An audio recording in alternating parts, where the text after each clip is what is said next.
everybody, what's going on? This is your boy Pablo, aka Grandma's favorite grandson, aka the bearded wonder, aka Mr. Freckles, aka CEO, aka I like those earrings, aka I like those earrings, aka I hate your hat, aka Triz, stay cool like you stay cool. Yeah, we here.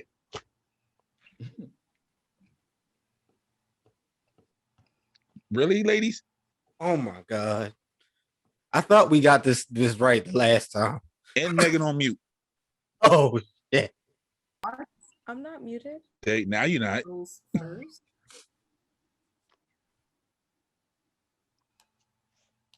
Okay, yeah, all right. Okay, scene. So this is how we gonna do this. Well, I'm a little thrown. I'm sorry. I'm like trying to look at myself and be like, I'm pretty sure. So this gonna be the order. Pablo to Meghan to Natasha to Poochie to me. Okay. And that's it. All right. So let's do this again then. All right. We're gonna do it again. Okay. Are y'all ready? Do we understand the assignment? Yes. All right. As long as it doesn't freeze like it did earlier. Okay, cool. Zoom. Hey everybody, what's going on? This is your boy Pablo, aka Grandma's favorite grandson, aka the Pod Boss, aka Pod's Gift, aka James Pod Smith, because ladies love Cool J. What's going on? My name is Meghan Better. I host the Better Life podcast where I drop every Wednesday at 6 a.m. Eastern. You can catch me on Instagram being super cute, super fly. I'm every woman. It's all in me. Catch me every Wednesday. Yo, your voice crispy.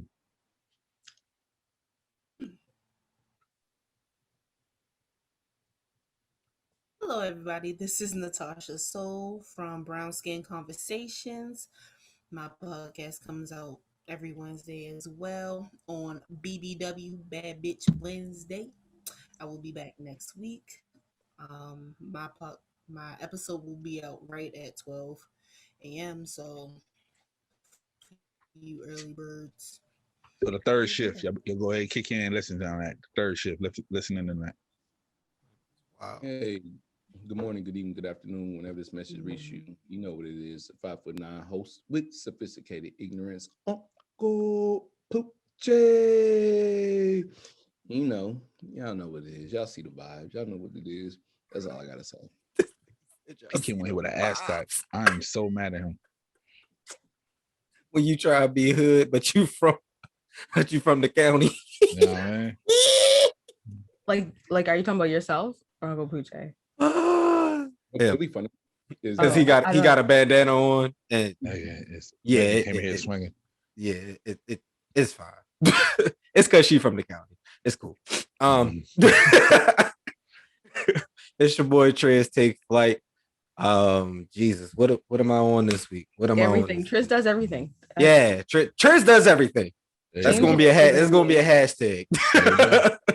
All right, Lennox's future husband, aka Mr. I like to be the little spoon sometimes. We here. Gang. All right. And yeah, you can find me on the Tequila and Champagne podcast. You can find me on the Toxicology Report. You can find me on Questions. You can find me on Sarcarrogance.com if you have any questions about getting on any of these wonderful people's podcasts. No questions. Go buy the merch. The merch is dropped. There you go. We got merch. The shirts. So, how's everybody doing? I think I have cancer, but I told you that. Okay. Yes, you did. That's where I was at. I'm okay now. I think we'll see. Okay. Cool. We'll see. First, we'll get into it later. I was just panicking. Yeah. It's been a day. I was panicking, so it's okay. Megatron is the first 30-minute cancer survivor, but it's okay. All right. I made it. Yes, I made it. Everybody else? I don't know how to follow that up, fam. Nobody know how to follow it up. Yeah, I thought I had. Yeah. All right, cool. Megalodon just shut the whole shit down. All right. So it's okay. Everybody, that's easy to follow up. Okay. I mean, I'm chilling, bro. Look like you're eating good food. He found the video filter, so I think he looked like something though. Well, I thought that was just him. He had good lighting. No, he doesn't. Excuse me, sir. I just don't have a light ring. How you know you don't got the Mariah set up? He don't. He got a cool little. He got a ring light. I like it. He like Master P before he got the inheritance. No, he's horrible. No, don't say that. Someone told me my daddy looked like him, and Why must been you confused ever since. I don't like that. Don't Why say must you Master do that? P. Okay. Listen, man, women are asking me out on dates. They Listen, are. you're getting Oh, my flued out, driven motherfucking out. God. You going on a getaway. So like, you I'm know, dead. tell But them you to keep, talk to So you. somebody nice. flew you out? but you Oh, but you're asking them was their page hacked, so that don't really count. No, that was a separate incident. Not I think. still. So that's two different women. So like, I'm gonna give them the W. So you got two women in a month actually on a date. yes, sir. I'm so proud of you. No, the Good job. second one wasn't your date. She was like my kind of girl. She was like, let's go away. I'm gonna take you away. Oh, And she he on was like, demon whoa, time. energy. He But was like, a lot of energy. He's like, I think it's a she- trick. And she was like, no, it's She not a gave- game. Let me take you away. Calgon. She So You know gave what's yeah. funny about that BPE. You know what's funny about that, Megan? True That story. BPE something different. When she saw that I posted Big pussy that, energy. she hit me. She called me and she said, "Now I got to be a woman of my word. Now I got to be a woman of my word." So now you got Oh. 2 dates with 2 women. You know, okay. Oh, that's PPE right there. That's that fat pussy energy right there. I mean, hey, There you go. PPE. That's the new phrase. Hashtag it. Love it. Must Love be it. up Love there. it. PP. All right. PPE. Natasha. Dun, dun, dun. Oh, she is a She froze. avatar. She's the avatar. All right, Trez. I'm feeling pretty good right now. Okay. I see you over there looking like future Hendrix. You know, sunglasses. listen. I was like, ooh. It's a pretty good week.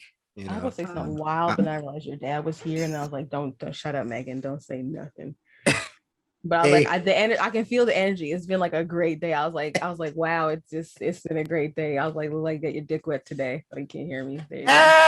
That's what it looked like to me. To me, that. well, you know. But that's what it looked like. That's how it feels. Yeah, I Smiling. mean, it's I'm not gonna say too much on the show. We're gonna talk about that offline. I was hoping we was gonna get some time beforehand, but it's cool. We'll talk about it later. Okay. But it's some things, you know, that are coming to the fruition. working. You got back from like, the second beverage capital, Houston. So I mean, makes sense. Texas, what? I mean, wherever We're you're gonna talk about that. We're gonna talk about that offline too.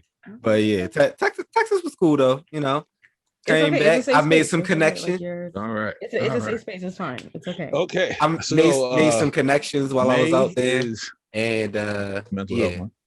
Definitely a lot of good things going on. Y'all gonna see. May is mental health month, and here at Sarcarrogance, we take mental health very, very seriously. If you can tell, we all are going through a diagnosis of some type of mental issue, and it's okay. It's all right. We're here to talk about it. We're here to spread the word. We're here to break down walls and end the stigma, as a very light-skinned person said on the episode. Yeah, so we're trying to end the stigma, and we're gonna talk about it. We're gonna get into it. Poochie might cry, because that's what he does, and that's okay as well. Oh, Lord have mercy! I love that shirt, Megan. Also, it says, "Black man, I respect you, I value you, I love you," and it says a Black woman. Yes. I'm the Black woman, but like like we're all the the Black Poochie women. Poochie don't believe it though. Poochie don't believe it, but I love the shirt. It's a good shirt, and I love Black men. So, yeah. I bet you do. I have my reasons on not believing that. Well, thank you. We appreciate. But that's not this episode. That's not this You episode. gotta believe it. I told you, good things are possible for you. It's okay. You have to believe it. Hey, Natasha's back. You and Poochie got the same filter. I want it. Cool. Y'all look gleamy and stuff. I just look bright. Nah, so I'm gonna tell you, both of their lights are warm lights. So that's why they white. yeah. Oh, okay. Good job, Poochie, on having your light on the warm part, and your room is extra cold. He has no idea what you're talking about, but that's cool. You don't understand lights. Lights be key, like soft white, bright white, cool white, like that be making a difference. So Natasha, how are you feeling?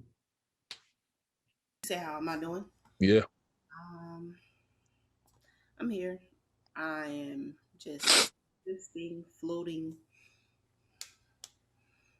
until I get to where I want to be at. So Sounds good to me. Sounds good to me. All right. That's a So weird I concept. have 5, I don't want to say topics, more like categories that I would love to hear you guys' opinion on. I was gonna be questions. I was like, shit, I'm gonna be crying again. Question. Okay. Categories. I could ask the question. I could like, when did your depression start? I can do some Let's shit like not do that. Yeah, when did your Hell depression start? no. I mean, I've never personally experienced When like did my shit start? I had When like did a it not? temporary depression, but it was like Yeah. medically induced. Like Mhm. it was just a bad. Yeah, I got it. That's why I said I can ask questions like that, but I'm not. So I'm sure you will. It's just gonna come up by way. I of the don't want it. category, so it's Please fine. don't. you giving me way too much credit. I'm not that good. Not yet. No. Give me time. No. So, first and foremost, parents causing trauma on their children and their children passing it on to others. Pooch, you do not have to speak about this.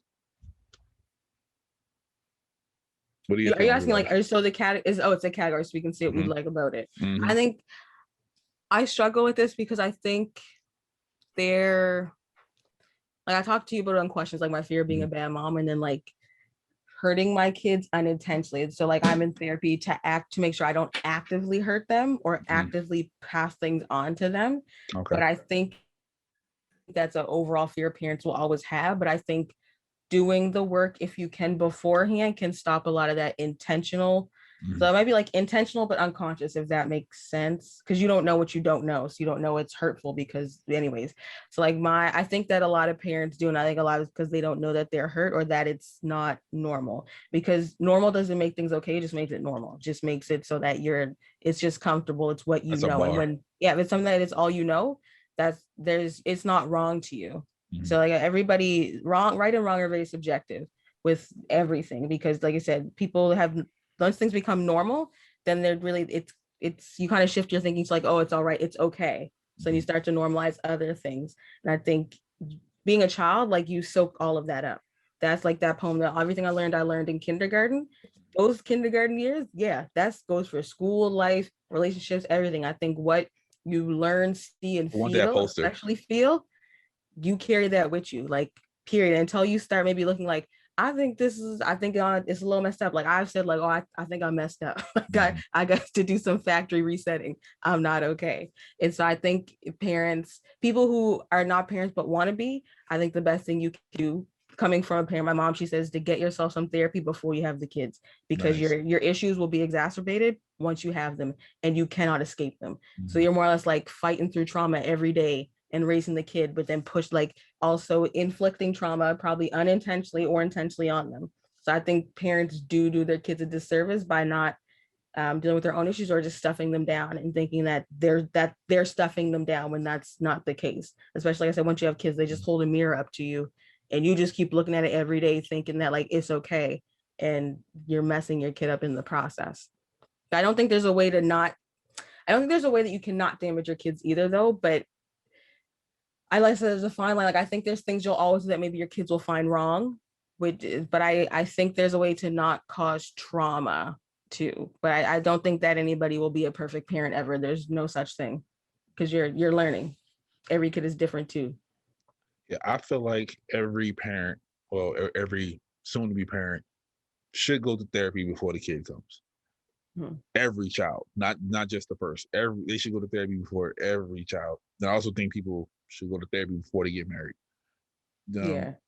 You Marriage counseling is a big thing. Like people Yeah. don't do that anymore. And I mean, yeah, granted, that's associated with religion, but like, no, y'all need to like talk something, because some people really don't know each other and then Right. get married. And it's Exactly. like, now you're gonna be in a house with them. So you need to figure some things out, because you might find out Forever. they gonna piss you off, and now you're just like, I didn't know that about you. Now we're married. Mm-hmm. Yep. Natasha?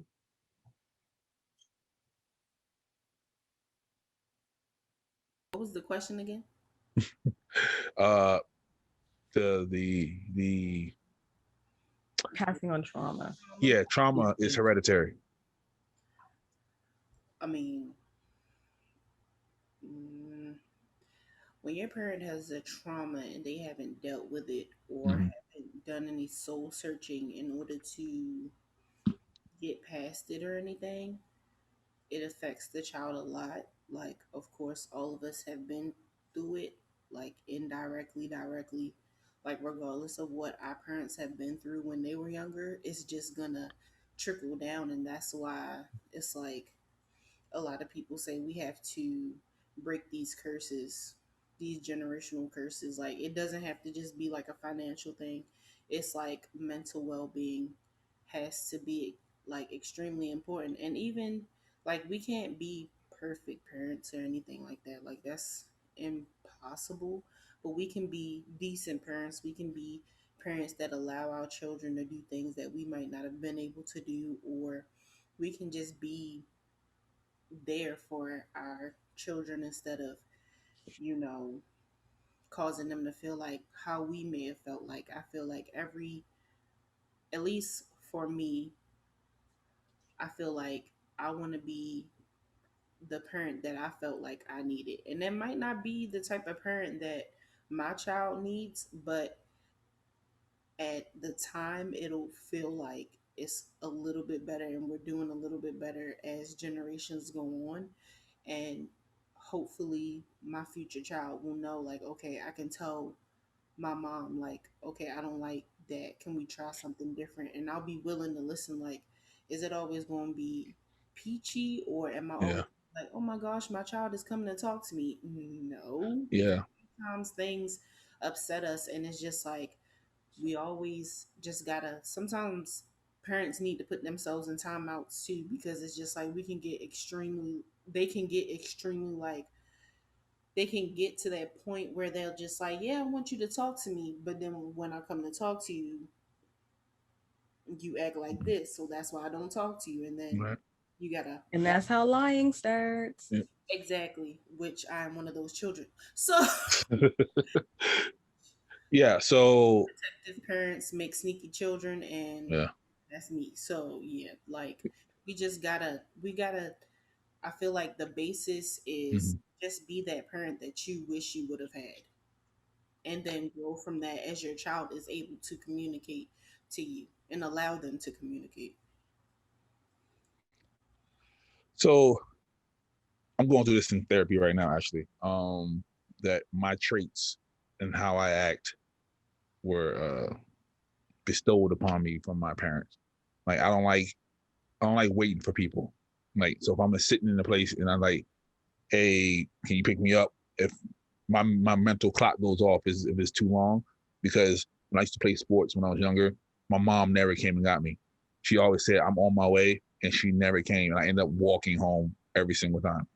Um, the things of that nature. But yeah, I totally agree. The willingness to listen is super huge. Like, case in point, me and Trez went through it this week, and that was the core of that conversation. My willingness to listen to him, because I haven't been listening to him. So, I always wanted to be the parent that I never had, but sometimes you can't help being the parent that you grew up with. So yeah, so I can dig it. I think too, like all of us too should look up epigenetics. I don't know if you guys have heard of it before. Nigga, I can't say that. Yes, you can. Epigenetics. Have you heard of it, Pooch? Yeah, epigenetics is really important. Once I learned about it, like that changed a lot of how I do things now. Epigenetics is more or less like like your stress response in your body, but you literally like code your DNA with how you respond to things. So the example I heard was like, there's one girl was talking about how like every time she would get stressed, she would drink. And so like then her body started to like crave alcohol when she was stressed out. So then and then she started to like continuously drink, but then she realized like now, and it was because she realized her body was starting to now respond in a very specific certain way whenever she became stressed about anything. Just once her body was set off that way, like the alarm went off, she was like, I need alcohol. And her body started to like crave and want alcohol. And she had to like really like work hard to get out of that, because that was like now part of her DNA, her genetic makeup. And she's like, that's how things are passed down. It's like generational trauma and trauma responses are very real. It's the reason why I think like some people say it could be like you lived a past life. Like the reason why some maybe Black people just don't do water, they don't do swimming, whether that's because maybe you are direct descendants of certain ancestors that were enslaved and they were on the boats. Maybe it could have been like something else, or whether you believe, like I said, in past lives. But like those things, I think, are not just out of the blue. Or you go around somebody maybe that's like in your great grandparents' age range or your grandparents, and you just don't feel right around them. And like you and your mom, you and your dad just feel real like, oof, I don't like it here. I got goosebumps. We gotta go. Like listen to your body. Your body knows. But those are things that we also can control, like your stress responses, how you respond to happy things, sad things. But yeah, epigenetics. Look it up. Read it. Just say it in your phone, George. It'll just say epigenetics, and it'll epigenetics. Yeah. Epigenetics. The best way that was explained to me as a Black man, the first time I ever heard it was by Mouse Jones, and he explained it by saying it's like taking a dog, right, and beating the shit out of a dog in front of its puppies.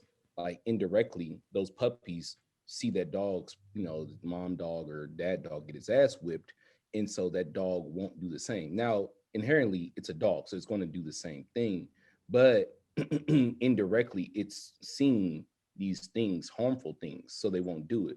That's probably the only thing I can comment on the subject is epigenetically, like, I used to wonder why and where I got like my reactions from. Like I thought I was all internal. Like I made all this shit up myself. Like all my actions were my own actions. It wasn't until like I was clearing myself of my alcoholism that I was like, whoa, whoa, whoa, whoa, whoa. My great grandfather was an alcoholic. Oh, and his dad was an alcoholic as well. Oh, and my uncle on that side was an alcoholic too.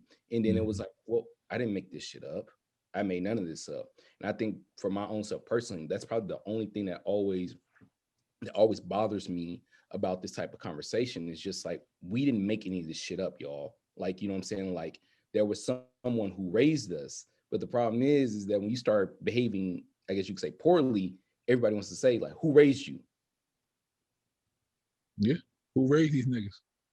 Holds up a mirror.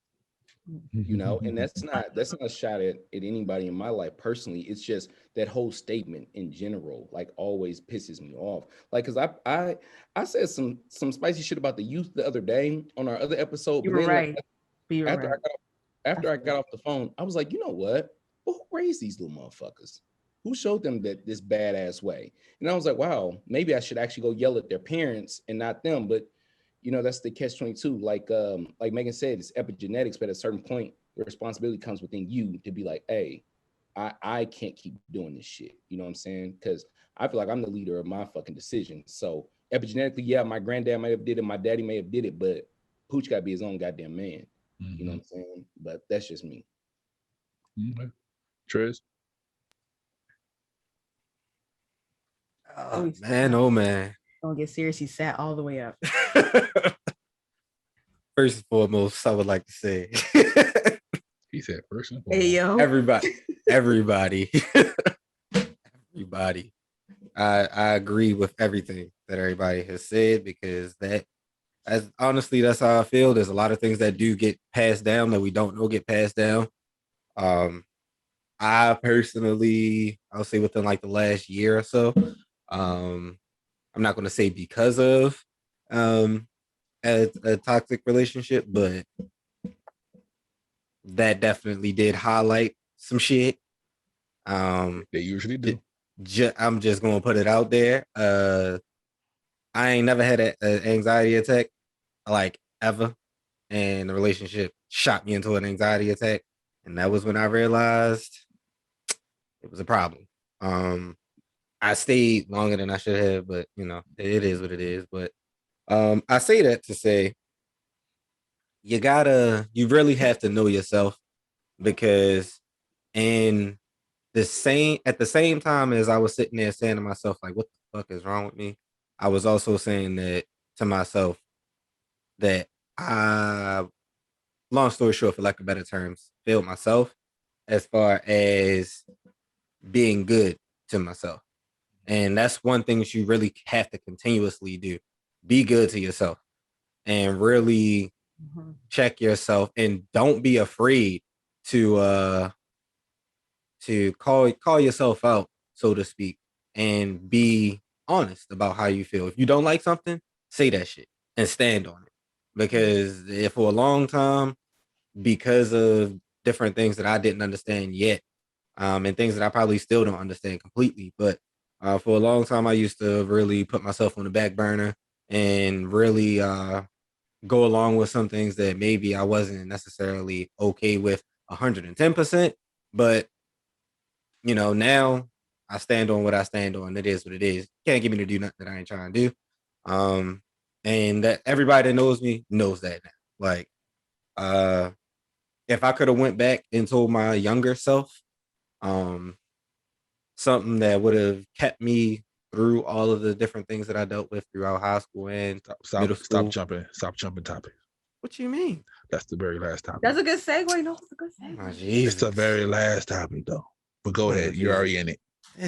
You in the woods. You in the woods already. Go ahead. All right. Well, I'm sorry. Don't be sorry. You didn't. You don't know what you don't know. You don't know what you don't know. If I could tell myself something, it would be that you are not crazy. No, everybody's crazy. That's what people. Everybody is crazy. Everybody just shows they're crazy different. The reason that I say that is because there was a long time where I really would be like doubted yourself. Fuck, am I like this? Like, what is wrong with my head? But can I say something? Can I say something? And that in itself, I think, is what's the coolest thing about, I guess, the current state of times we live in now. Because like what Triz is talking about, as far as like feeling like I'm crazy, I think everybody here has felt that, like, oh shit, like you feel like I'm alone, like nobody else is going through this. Like it's just me. It has to be me. It's not. It feels that way. I'm only feel these things, because to back up what Triz was saying about the whole like saying how you feel thing, to kind of peek back on that, dog. I remember the first time I told a woman how I felt without anger, fam, I was shaking. And I wasn't shaking like with rage. I was shaking like with fear. Like I remember I was like, when you did that, that really hurt my feelings. And I was like, damn, dog, just say the words. But it was just like, I ain't never heard no man ever say that shit. Because we're taught to only because men don't have feelings. Angry. No, man, I mean, we're just taught to only tell the truth when we're angry, because it like you just don't want to hold back. You feel like that's the only time it's acceptable. And that's just because we've been conditioned and taught to. You've seen that. That's all you've seen is people only tell the truth when they're upset. No, and it's like that's not realistic or healthy. That is, because what was crazy. And it is scary when you're not angry and you say, my truth is. It was a cool night. Still scary to this day. We was having a cool night. And y'all know what that's like, being in a relationship when you having a cool night. Like ain't nobody tripping about anything. And I like was still upset. And I was like, I want to verbalize to tell her like I'm angry about something that occurred earlier, but I don't want to start a fight. But then I also want her to know that I'm being serious. And fam, I did that shit once. I ain't doing that shit again. And hence why I'm single. But for now, it's all temporary. Yeah, bro, you about to be booked and busy, so you good, man. But I do agree with Triz, because that is a hard pill to swallow when you initially figure out that you're not crazy. But then I agree with Meghan as well by saying everybody's crazy. That's a fine line. You don't realize that while you're going through that. It's not until you get over on the other side of it. It's like, man, everybody out there fucking rockers. Everybody got some fucking problems. Everybody's a little loony. That's why every time someone gets introduced to the group, I'd be like, yo, we're all a little mad here. So you already know what you're about to get into, partner. Oh yeah, I told the new Heather, like, no, I'm crazy, bro. Like I'm real deal, like got no manners sometimes. But I'm at a different like point in that, because I didn't really have that like I'm not crazy. It was like a I'm not really dealing with this. Like I've always tried to deny what I was going through. It wasn't the fact that, oh, a whole bunch of other people deal with this. I felt like I already knew that. Like it was like I felt unworthy of feeling depressed, or unworthy of feeling like there's no way that I should be depressed. There's no way that I should deal with anxiety. There's no way that I should feel sad. Like there are other people out there dealing with this and they need all the help they can get. It's not fair that I feel like I need to get that. That's feelings valid.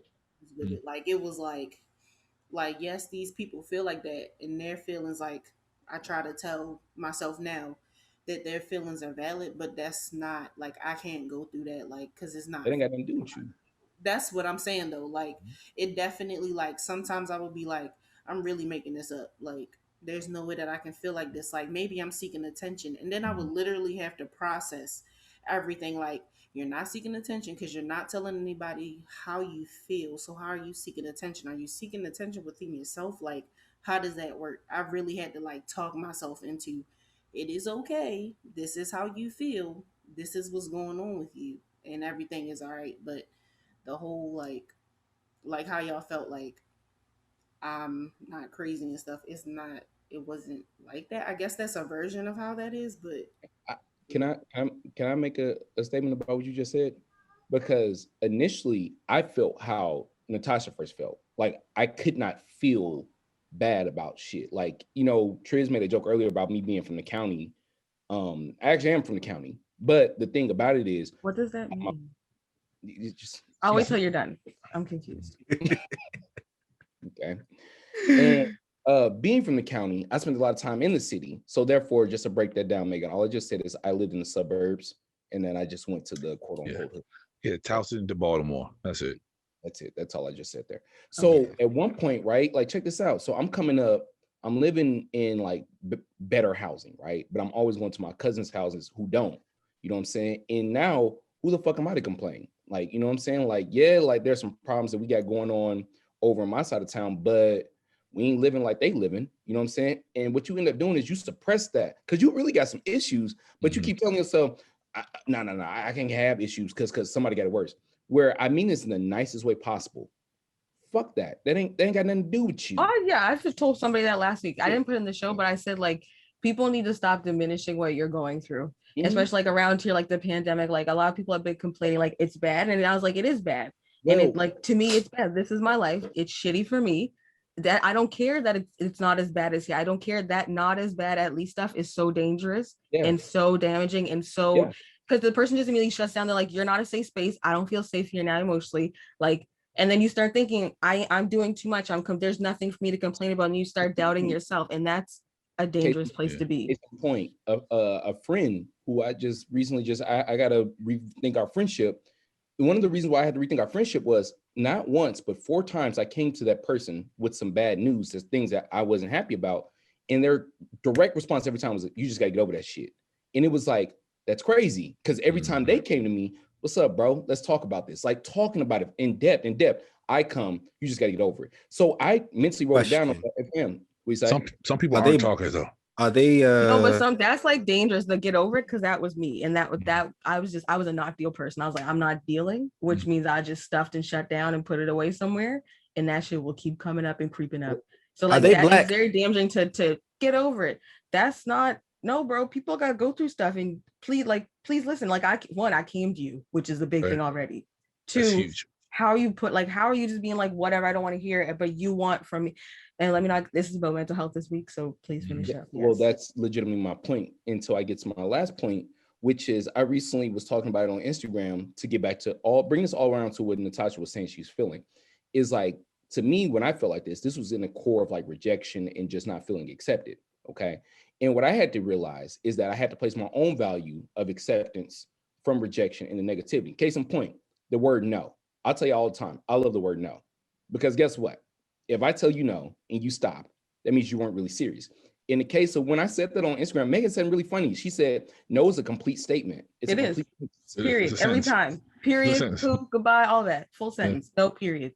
And so in a matter of growth, as I get back to Natasha's point, yo fam, if I feel this way, why do you feel that way? Because I feel this way. The fuck I gotta get into like this deeper level of like, well, because of this and this motherfucker, because I feel this way. Why did you do it, Pooch? Because I felt that way. And that's people feeling entitled to you as well, because you don't owe anybody any reason. Right. And people will feel entitled, and that's like pushing it. People pushing like that. Like, I don't have to tell. No, it's a complete sentence. All right. Some people just be nosy though. Some people just want to. Some people are nosy. Some people are pushing buttons. So you know what? That's Marissa coming to me. Let me not get violent. Oh, Pooch. Yes, it's true. Since Trey's already kicked the shit off, what would you tell little Pooch? Oh man. Right. What's crazy is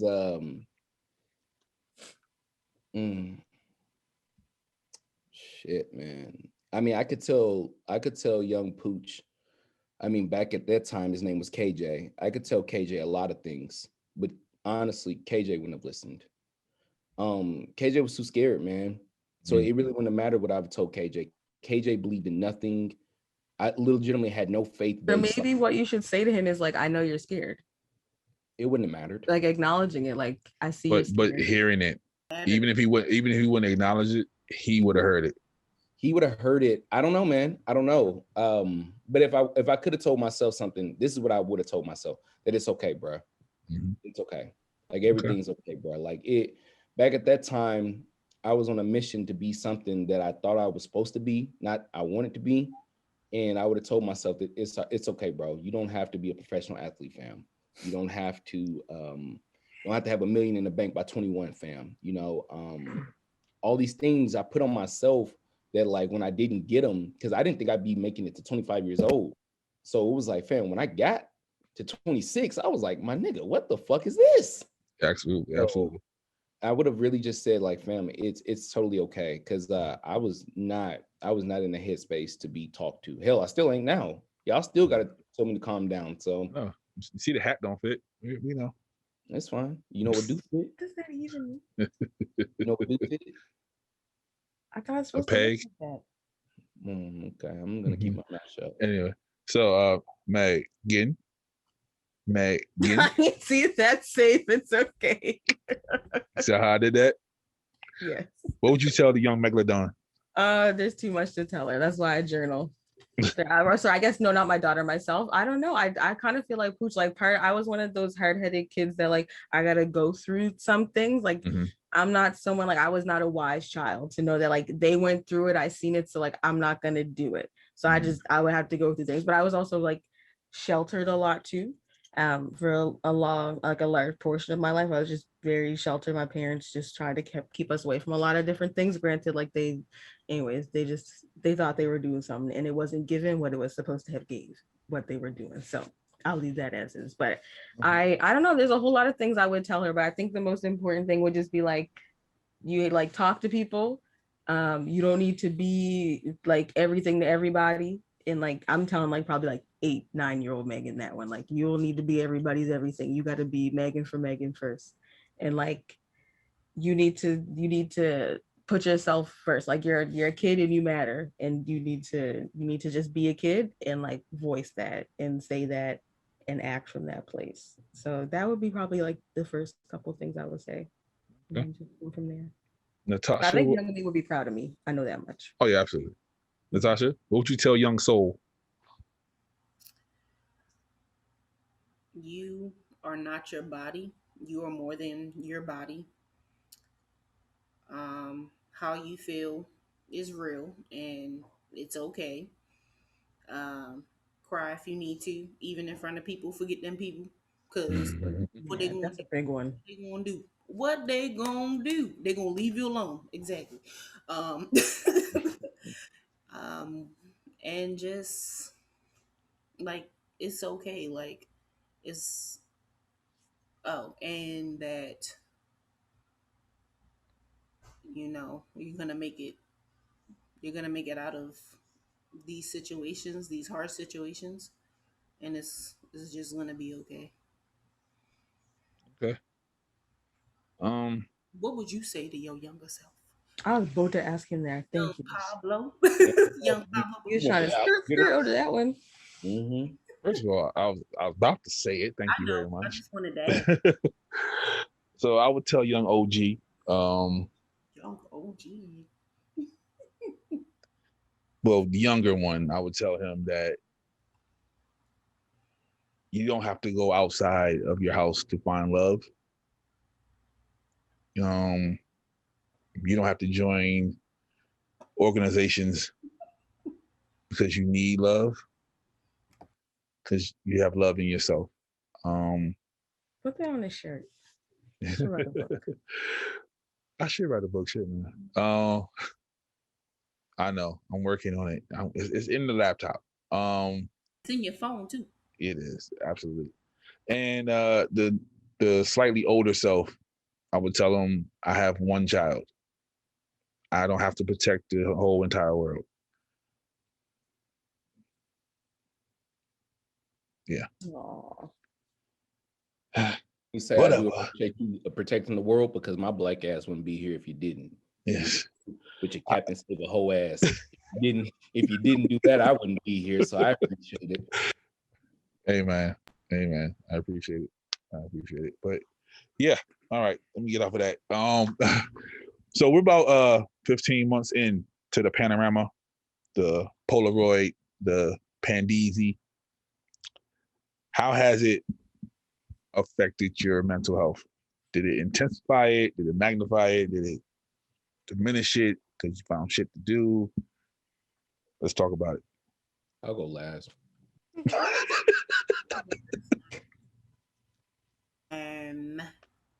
So I realized that I have anxiety. I started having anxiety attacks because my brain was everywhere and I wasn't outside, I guess. I don't know what this whole having to go outside thing meant to me until now. Like I literally had to take breathers and sitting in the house every day was not okay. But yeah, I started having anxiety attacks and also learned that if your doctor always wants to put you on more medicine because you're having mental health issues, stop that shit because that's not what the hell you need. I might need a I little. have strong opinions about medicine. I'll get to that. Yeah, I mean, medicine is good for people like I'm saying like I might need one or a little cocktail or something maybe, but that doesn't always have to what. Not at the same time. No, a cocktail is something different to people who take pills, bro. Yeah. Yo, I got a guy who got one thing. I'll take care of all that. Don't worry about it. Anyway, so 100. That cryptochronicunalite that Cat Williams said. He got that. You got that deal. Because at one point I was on 3 meds and I was just like, I don't feel right. So, but that's the point of taking different stuff. You got to figure that out. It's good to an extent, but little kids definitely shouldn't be on it. I don't get that. Like, let kids be kids for a minute. But anyway, I definitely needed therapy, and therapy was not there for me. Yeah, I'm gonna find a new therapist, and it's gonna be alright. That's what happened. Therapy is like speed dating. You just keep moving around till you find the right person. Like I said on the last Pew. So ghetto. Of Brown Conversations, I'm gonna be on my 3rd one, and it's okay. I'm gonna find the right one. They don't gotta be black, and they don't have to be a woman. I have strong feelings about that too. I know you do. It would be nice, but that's not always what's best. I need somebody eccentric. I need somebody that's gonna be like, go read this book and tell me how it is, like yours. Shout out to the therapist. Go read this book. Yeah, I got like 2 books upstairs. I gotta finish reading. I did it. Homework, yes. Me to read. It's it's an attachment book. Is that I was in that motherfucker mad at myself. The panorama. I thought I was going to be good because I don't talk to people anyway. So I was like, all right. Thought, and then you're like, bet I got it. Right. And then the fact that you tell me I can't go somewhere, that fuck with me. I feel like I got issues because that's really my main thing. Is like, don't tell me what to do. Yeah, like now I feel like it's a big FU to me because I'm like, nigga. Right, like it feels like slavery go. Again, but I think that's because I'm also black, and I was like, I don't think because I'm laughing at white people like, you like, and this ain't really all of it, but like this is a good taste of like Jim Crow shit for your ass. How do you feel? Because the mask is like being black back in the day to me, and I'm like. And anyways, we'll have to have like a pandemic episode, but yeah, it's just or maybe I'll like try to quickly talk about it because it's not. We'll have an episode on it. Don't worry about it. But yeah, and then on top of that, so the very beginning when they got shut down, I lost my father, like the very beginning. So we couldn't do nothing, and then the funeral was like a month after he passed, and there was only like 10 people allowed in, and then they were some hoes for that. No, and I didn't know they did that here, but I was like, I'm paying the fine. Everybody put a little bit in the collection plate because that's not What? And then I went outside, to just get a breather. I couldn't go back in. Because somebody else was in, right? Yeah. Yeah. So Tia had to come out for me to go back in.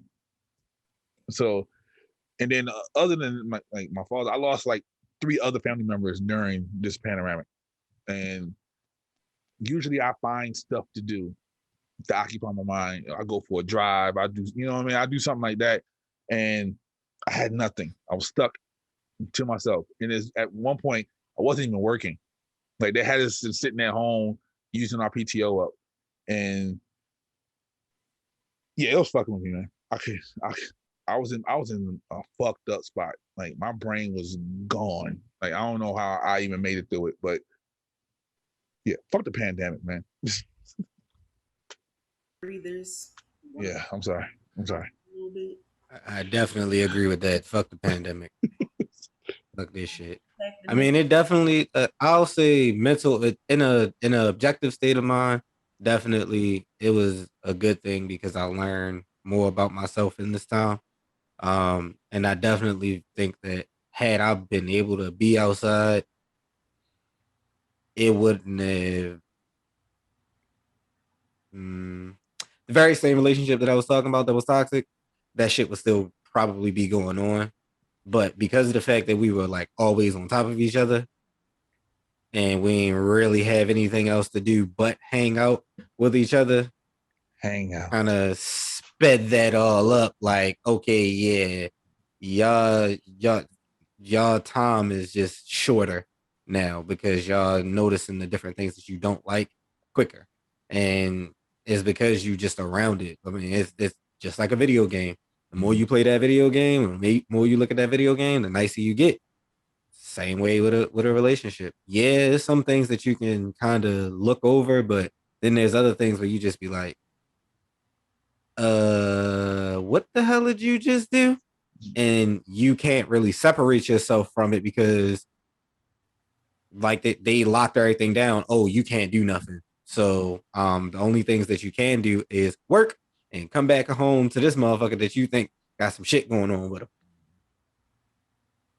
Oh yeah, I do say fuck the pandemic, but the pandemic did jumpstart Sarcarrogance. I will say that's the good part about it. So yeah, like yeah, it definitely jumpstarted Sarcarrogance. Because a year at home and watching other people do stupid shit, like I can do that, made me like, you know what? Let me finally get some fire under my ass and do this. So, but yeah. So like it definitely was a positive thing because it highlighted just like the mental health issues that I did have that I just was like neglecting. And a lot of that definitely came from and I'm being totally honest here, nobody in particular, but just family giving you that blanket answer like, oh yeah, shit gonna be all right. oh yeah, that ain't me. Fucking stop acting like white people. That's I know exactly who that is. That definitely ain't me. What does that even? I'm not gonna go into it. Just let me get through all of these explanations. It's fine. Depression is a white people disease. At a point, yeah. Like, matter of fact, let me take a moment to stop the show real quick. Stop that shit. Depression, anxiety, anything that a white person can have, an Asian person can have, a black person can have. For real, like, stop that shit. You have to. What do you mean? You mean black people can't be sad? Can't be like down bad about something. What? Black people apparently can't be. But Triz, they play basketball so well and they get money and they're just such great dressers. Like, why can't they be sad? They have nothing to be upset about. Yeah, I mean, there's on television for no reason. That's what they said about Colin Kaepernick. If people really think that there's no reason for us to be upset, he's a millionaire. Go read a fucking book. Oh, because you're still black, bro? What? And they're killing us? What does that even mean? We let you wear your little twisty hairs and have a job. We're not gonna talk about hair. Yeah, that's a whole nother thing. They so this is what they said. They said that since we got all the rhythm and we ain't never off beat. Listen, we win. We just automatically got to be happy all the time because we got rhythm. Nothing to be sad about. Nothing. Fuck out of here. about. We let you come through the front door. Yeah, Dancing, eating chicken, dancing, eating. Yeah, you can finally eat the white only pie. You ain't gotta eat the nigga pie no more. Yeah, you can move to our neighborhoods. You can move to our neighborhoods. First of all, the nigga pie was seasoned, so fuck you, bitch. Our pie was better. All right. So Natasha. No, somebody. Golly. Meghan. What's Oh, up? about Somebody. the pandemic? Are Yeah, you finished with your how? So Yeah, yeah, he's finished. He's finished. I mean, you guys are in a position like you guys are open Because so you're like it's currently in different. it still. No, we're not in it. You're in it. White niggas think we're in it. Niggas is scared as shit for no. I'm not gonna say no reason because people die anyway. Yo, if y'all one more motherfucker on here talk about some white nigga shit. I don't care. I have a white nigga in my family. It's fine. There's white We do Indian too. niggas. So.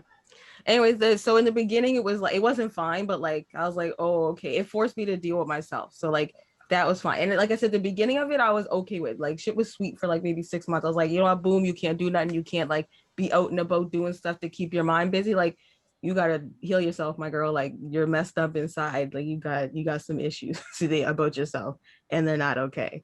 And now that you know it's not okay, you can't really hide that anymore. You can't try to push through and just be like, I don't care, fuck it, which is the attitude that anybody will tell you I have. So I was grateful for that I was like, yeah, it's the time. Like I said, I knew for about 3-4 years I needed to do therapy. And I just was like, I don't want to do the work because I know what the work would require of me. And I didn't want to change. I wasn't happy with how things were, but I knew I didn't want to change them either. I didn't want to step up and become the version of me that I knew I had to be to fix myself up. So I'm grateful for that because when I initially going into it, like I just come off the heels of like a really shitty, really like emotional situation and experience. So I was like, great. And I was like, well, let's just ride the wave. Let's take these bad feelings and let's just deal with them. Let's really sit down and figure out like why it's pulling all these other feelings up. So I'm grateful for that because I'm now in therapy regularly. But now I'm over it. I added our premier, which is equivalent to a governor. I added my Instagram story and I was like, bro, I want an election. So call one. You got to go. Like, you're not doing a good job. I added him. I was like, I want an election. Respectfully, call it. Cause like I'm over it. You got to get out of here. Cause like one day they told us recently that if you own a cottage, you can't go back and forth to your cottage somewhere. You can either stay in your home or go to your cottage, but there's no home to cottage. Because you could spread it. Because you know how you could spread it? If you get in a car accident on the highway to your cottage and the paramedics have to serve you and you're positive. Now they got it. I said, my nigga, they're paramedics. Their biggest fear should be being hit by a fucking car driving by, not because you got COVID. They signed up for that shit. And I'm sorry that people work in the medical field, doctors, nurses, y'all scared. You signed up to work in a medical field. You know what's part of medical fields? Pan-fucking-demics. True. You know what else is part of that? You know what? You deal with people with AIDS, people who got herpes, people who got like disease that spread through touch and skin. You deal with people who have like who are mentally incapacitated, like they have dementia. You deal with all kinds of crazy shit. Women shitting when they're big, giving birth. Women who maybe like you got to cut the baby because the cord is wrapped around. You deal with all kinds of crazy shit. But you know what you did? You signed the fuck up for it. I know that much. I know you went to school. You went to school for at least 2 years to be not a pandemic, to be a fucking paramedic. You went to school for 15 years to be a doctor. Went to school for 4 years to be a nurse. You signed up to be in a pandemic. So if you're scared, take your scary ass and resign. But I don't need you telling me to stay home because you don't want to deal with COVID because you're a fucking nurse. I need you to leave. I need you to shut it all the way down. I need you to keep it to yourself. I need you to write down, crumple it up in a little ball and burn it. And I need you to stop trying to play your violin publicly because we don't care. If you're scared, I want you to quit. Flat out. Quit. I'm sick of it. Little bowl. No, tell them crumble it up in a little bowl and stick it up their ass. No, I can't say that. That feels, but I'm like, I'm over it because like no more prison now they're movies saying you get. I seen a man today walking down the street with a mask on by himself because people are scared. Like it's really fear mongering, and that's why I don't like it. I believe I believe COVID is real. Yes, I believe that people can die from complications as a result because you cannot die directly from COVID. I need people to know that COVID is not something you die from. It is not cancer. It's not a heart attack. It's not stroke. It is something that impacts other functions in your body. You cannot die from COVID. That is false. Two, they just need to stop reporting it the way they are. Like I said, if they report flu numbers or they report COVID numbers, you niggas wouldn't go inside every year from October to May, but you do because they don't report the flu numbers. But I'm saying niggas are dying every day from car accidents, alcoholism, suicide, being murdered. You don't care about that. They killed how many Africans in slavery? What? I got it from here, Megan. Damn. I got it from here, Megan. Damn. Relax. Breathe, Megan. Okay. You gotta stop. Millions of people have died from COVID. Yes. Do you know how many millions of people they've killed? I don't like people just need to be because this is where I'm at with though. I'm not gonna stop because mentally this is like I'm not okay. Because I told my therapist I'm gonna be an alcoholic or I'm gonna lose my mind. And if I'm an alcoholic, at least I'll still have parts of my mind. But if I lose it, that's it. Cause like I can't be in the house all like this is what the case went back up and I've been in the house again for what I don't know how long, maybe 4 or 5 weeks, and they keep extending it because the cases aren't down. And I'm like, but they put us back on lockdown because they opened the borders and the cases went up. So then when the cases go down, they're going to open the borders and then what's going to happen? The cases go up and then they're going to lock us down again. So like I see what they're doing because it's the third lockdown we've been in, and I'm like, and people are just going with it. And I'm like, you guys are. No, I'm not going to call them sheeple because I hate that word. That's for the grand rising people. I don't like it. But people just need to realize that, like, people just need to realize that, like, this is getting foolish. Like, it's getting out of hand because no one's critically thinking. Because I'm like, if it's so contagious, why is it that you can be positive? You could touch me. We could hang out. We could drink with the same cup and I don't ever give it. But it's so contagious. We got to be so scared, bro. I'm giving you herpes before I ever give you COVID. I know that much. I'm definitely giving you chicken pox if I'm breaking out and you don't have the vaccine before I give you COVID. The data's not adding up, and people are getting mad at me, telling me I'm schizophrenic and I'm crazy and I'm a conspiracy theorist because I'm like, the data's not adding up. So no, maybe you should read a book. Maybe you should go to Reading Rainbow. Let LeVar teach you a few things. Teach you about vowels and consonants, and maybe you should learn. I took stats. I took advanced stats. You can make stats say anything you want. You can make numbers say anything you want if you know how to manipulate them. And now I'm just like I'm over it. Definitely. As far as pandemic goes, like I got to get out of here. I'm over it, and like I'm ready to move. If someone can sponsor me out there with a visa for their country, I'm there. I'm there. Please get me out of here. Just Mary Pooche. You know, I am Princess Peach and I'm in Bowser's castle and I didn't willingly let myself kidnap. They got me in here held hostage and I need the Luigi brothers, whatever the last name is. Not the Luigi brothers. I need the plumbers. I need the plumbers. I don't know what their last name is, but I need their last name is Mario. Princess Peach, definitely. Yeah, it's Mario and Luigi Mario. The Mario brothers, I guess. Get the fuck out of here. They gotta come get me. It does make sense because that's what. Wow. I was today fucking years old when I found that out. Yeah, and like I said, people's mental health is declining. Like I seen someone today say, like, bro, people are committing suicide. And you can't report suicide here. Like, there's not public knowledge, so like we'll never know how many people are actively committing suicide and like not being saved because we can't report it here, and people are dying. I know a man, he's lost three friends as a result of the pandemic and the lockdowns because they can't get out. They have no resources. They can't use the healthy coping mechanisms that they've used, or they've now defaulted to unhealthy ones. And there's nothing for them. There's no way to get any release or any, like, they can't relieve like any of the symptoms. And that's where I'm like getting to where I said, like, it's going to be alcohol, and alcoholism runs in my family. And I've always been very conscious of that. I don't drink when I'm upset. I only drink if I'm happy or in like a regular baseline state, because I know where that's going to lead me and where it's led other people. And I'm mad at myself for consciously like getting to this point, but I feel like I don't know what else I have left to do, because if I'm walking outside, people look at me crazy because I don't wear a mask when I'm outside alone on the street, walking or running. And I just am like, you people are, and it's worse because nothing's illegal, but social pressure is greater than any law, and social norms will hold more pressure and more precedence than any law ever could. And that is the worst part of all of this, is the amount of people that will go along to get along, and the weight that the social pressure and societal norms it's created hold, and how you are penalized and looked down upon and cast out by society for questioning, thinking on your own, having an independent thought, and speaking up and advocating for yourself and others. Because people want to say like, fuck people with mental health issues. Like if they would have stayed inside, maybe they wouldn't have died. This is on a public Instagram post. Someone saying, I lost my friend. They're like, well, maybe if, people stayed inside, your friends wouldn't have had to kill themselves if people just listened. And I'm like, nigga, the pandemic didn't cause mental health issues. It exacerbated them because of how our government, or at least our government here is dealing with it.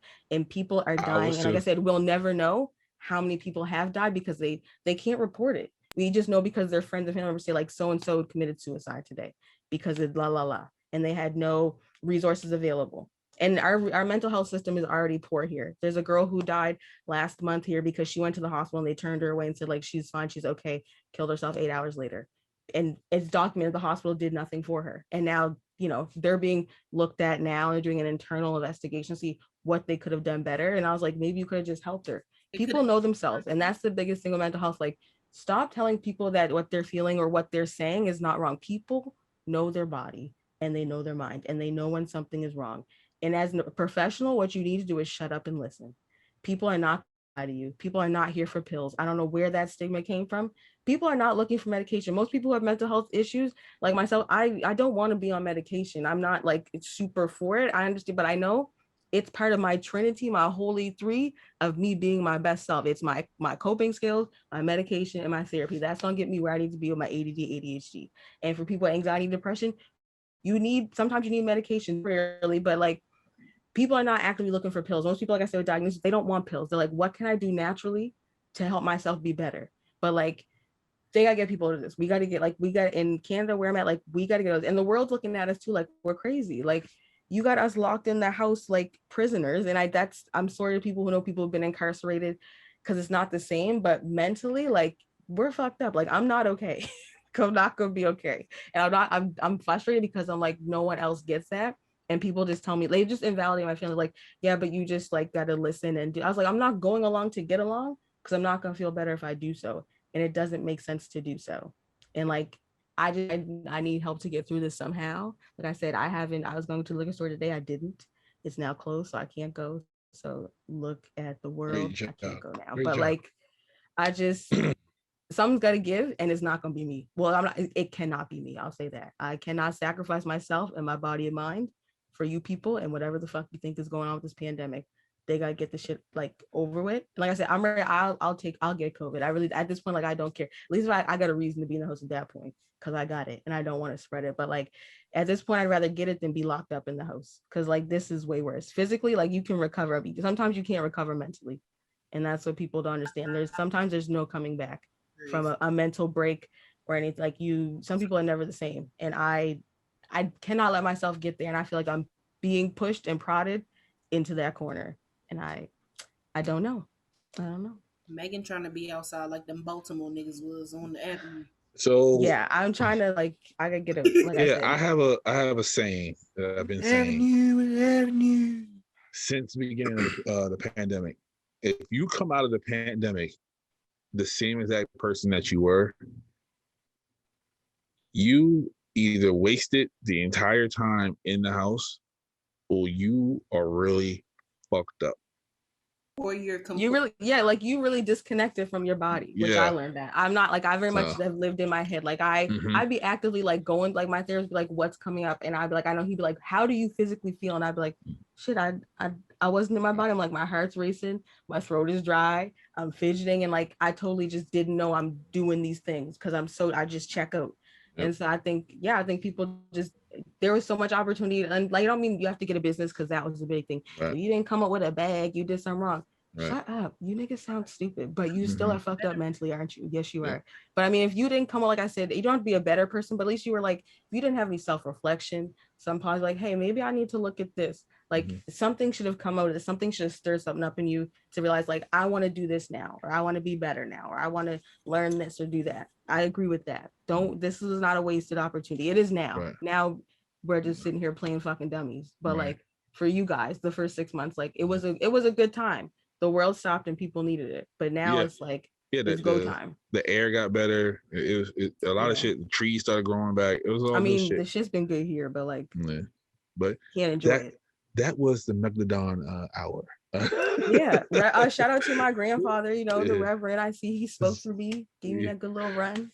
Pooch, what can you add to what the Megalodon was saying? I mean, let me first and foremost say Meghan pretty much hit the hammer on the nail. Like, bro. I'm glad I'm not alone. Thank you. So I was having like, no, you was it's cooking. Me. Like, it's me. I was like, I guess there ain't no fucking points for me to make at this point. Let me just you was cooking. Like, I had to get before Pooch though, because Pooch always comes with like the heat. So I was like, we was at your restaurant. You was eating what you was bringing up. No show. It's all good. Well, first and foremost, that's shitty that Meghan is still like feeling that pressure, because everything she's feeling, I thoroughly felt, like 100% felt. And what's even fucking more crazy about the pandemic for me is that, like Pablo said, if you come out of this the same person, you're fucked up. Because Lord knows I was not. First and foremost, I'm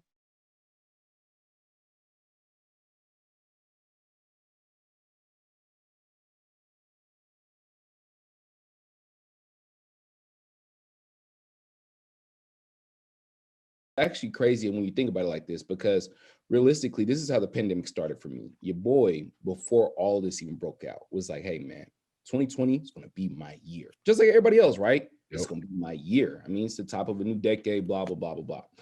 Finally got to be on my favorite podcast show ever, Memeing of It All, bro. Like, world is like transcending for your boy. Like, I'm taking trips, I'm stepping out of my comfort zone, going, doing different things, and then boom, go back inside.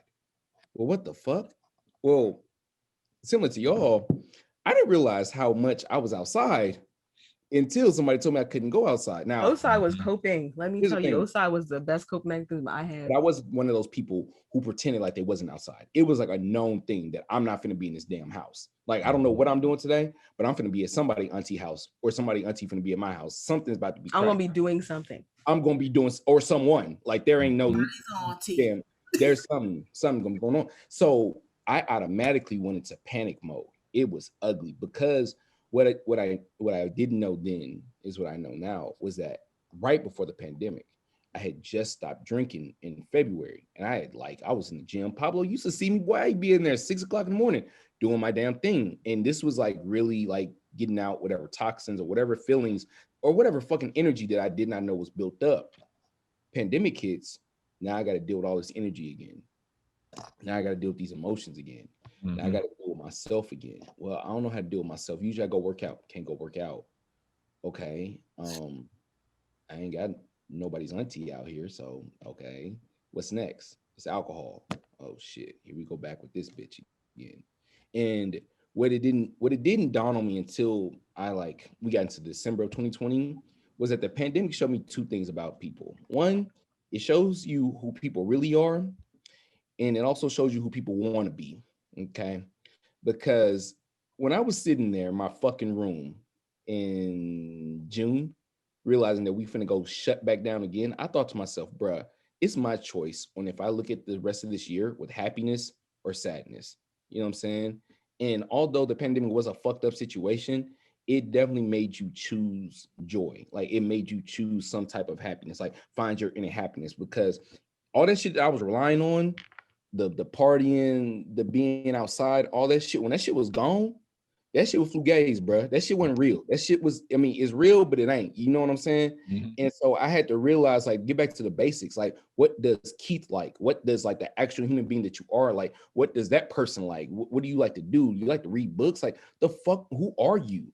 That was crazy. I could have sworn I knew myself before the pandemic, but no. And then, like, now that we're transitioning, I can never go back. The person that, like, was alive before this whole process, that nigga is never coming back, B. Mm-hmm. Like, never coming back. Like, I have to remind people, like, no, he's not. And, like, that's a little bit of a good thing and somewhat a bad thing. You know what I'm saying? Because now I'm majorly skeptical, because I'm like, Meghan, like, don't talk to me about what I need to do to save motherfuckers. Well, motherfuckers won't save themselves, okay? But it's my job to save them. My fucking goddamn nail technician for my petties and manis is going to cover my face. And that's how this is how I'm going to save you. Oh, exactly, bro. Now I'm more skeptical about shit. And so it's just like one of those things where I'm happy for what the pandemic, like, brought into us. Like Pablo said, kickstarted him with Sarcarrogance, kickstarted me taking, my own career seriously and whatnot. But the downside, like Meghan saying, is the fear of the long-term effects. Because listen, the government can't tell me shit about health now. What the CDC says, well, CDC suck my dick, nigga.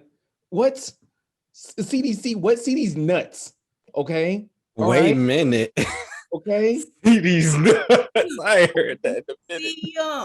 Do you feel me? Like, what the fuck? Like, here's my thing. Is Meghan, as Megan said, COVID is real, right? We understand that there is a problem that which is affected by COVID. But what pisses me off is this, what she just said, bro. There are so many other things motherfuckers is dying from. And what always pissed me off about this whole thing was before we had this pandemic, Black people were heavy to say that they didn't trust the media and the shit that was said in the media. And but then, trust everything the CDC says. Trust every damn thing that we see on this damn news about COVID. And it blows my mind. And I'm like, bro.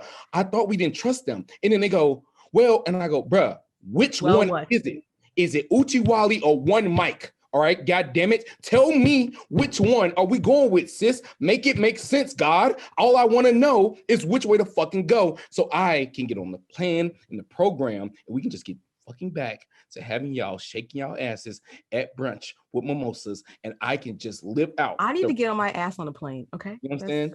Like I'm sorry, bro. It makes you seem insensitive, but it's just like, my nigga, as Megan said. But it's not, in the end, it's not insensitive. Like, people are down bad right now. Let like, people are still in it. Like, this is the last thing I want to say about this, is that I saw a man I knew that was over 65 years old riding in a drop top with the top down with no mask on. And I said, nigga, we inside because of you.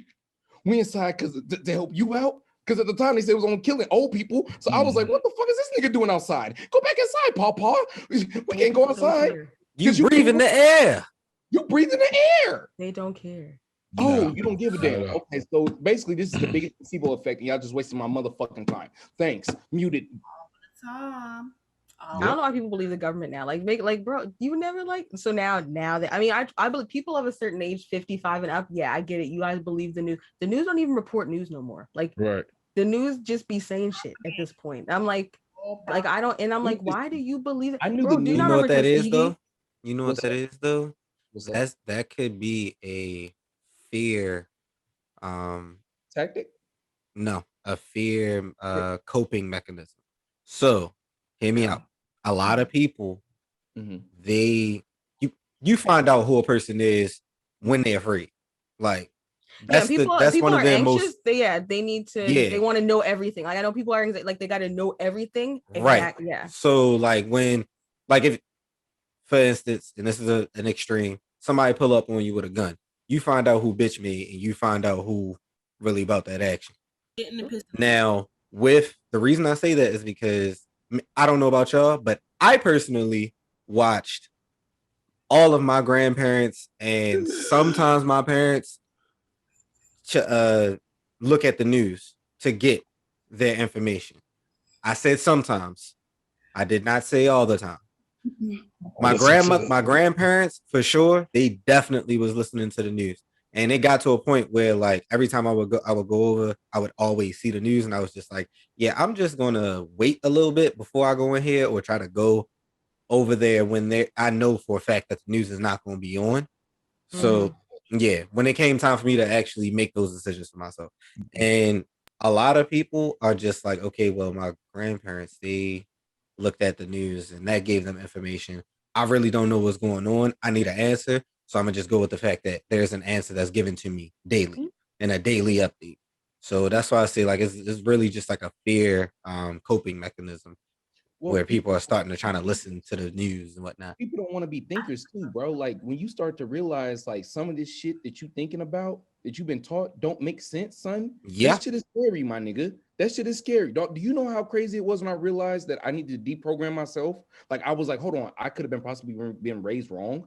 Like, bruh, some people ain't never gonna go against their core beliefs. All I'm saying is that how y'all gonna try to convince us that we crazy for not trusting something that we previously said was not trustworthy? Like, how do you want me to listen to you when you already said, oh, like you guys, the CDC said takesy backsies, I don't know how many times in the last year and a half.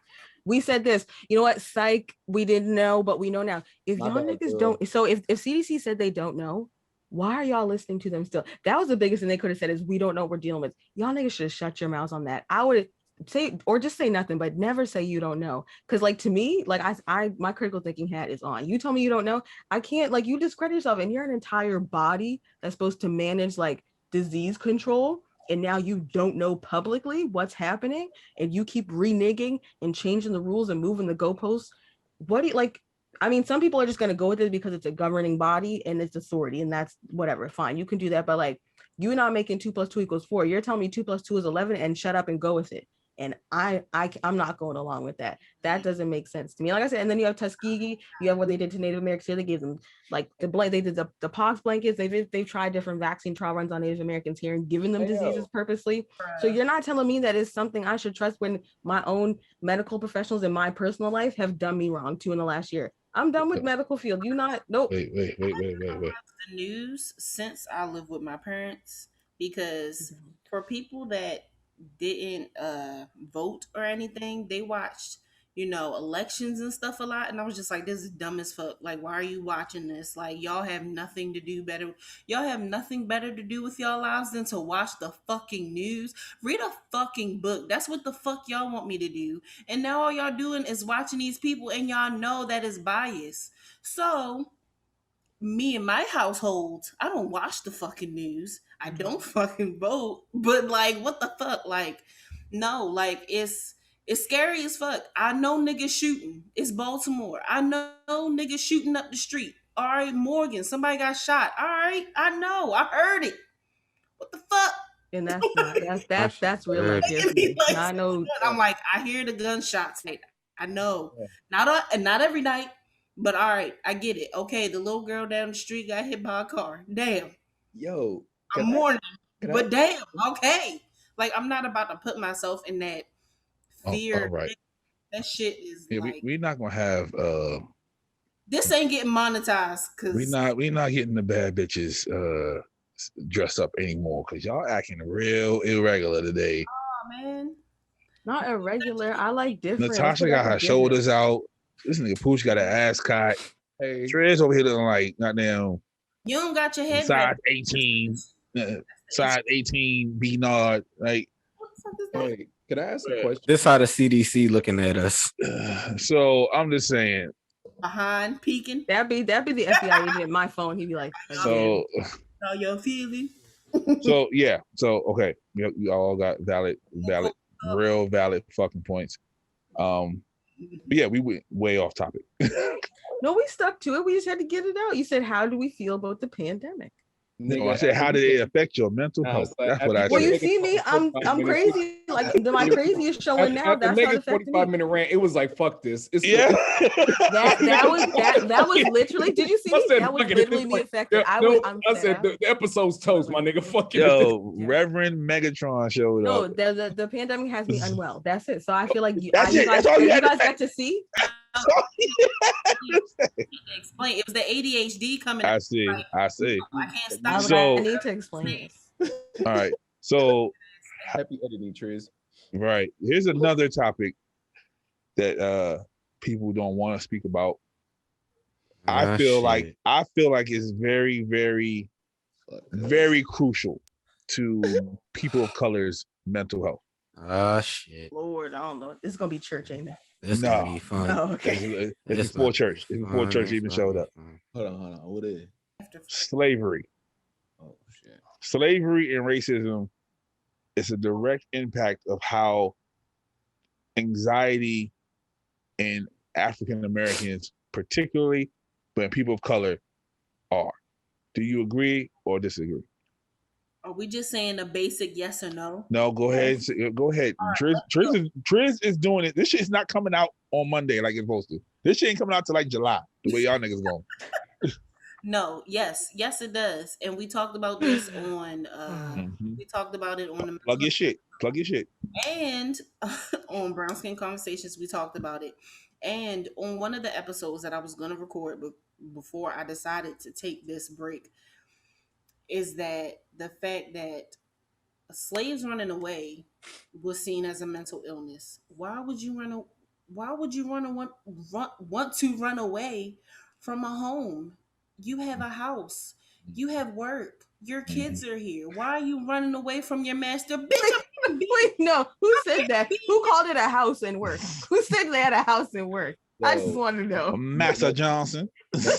Not a house and work. I can vouch. Being from the deepest parts of the South, there were plenty of Negroes who were like, "Yo, we are not leaving this fucking plantation." I legit, I'm not even gonna shit on my own family, but I can vouch that they were like, "We're not leaving slavery." Like when they were sharecropping, or you mean like real slavery? before they were freed. Yeah, like these niggas like decided to be slaves. Like that sounds We's free. They said, "Oh, that person getting whipped over there. I'm good on that. Hell no. My beautiful body. I can't take no more. I'm already getting scorched in the heat. I'm of Creole descent, so you know them motherfuckers wasn't leaving. I'm already getting raped by Massa. Oh, My daddy getting raped by Massa too. Oh shit. People really don't want to talk about where homophobia comes from in the Black community, and that's it right there. And people, that's why I said people don't like. People give a lot of people flack, especially Caribbean countries, for homophobia. I'm like, but you do not know that like they raped those men continuously. They made the men rape each other. That's why like it's not. They don't hate. It's not that they hate gay people. It's what was done to them, and that like that's epigenetics right there. That like. People see them people in them countries see gay people and that your body's like, oh, no, not here. We're going to kill this thing that's causing harm. Got to go now. And it's like, yeah, it's sad to be that way, but like some things like you got to get people to a certain level where they can like have a conversation with, but like people don't talk about that. Like people don't understand. And they're like, the Black community is homophobic because y'all white niggas was raping the men and making the men rape each other. And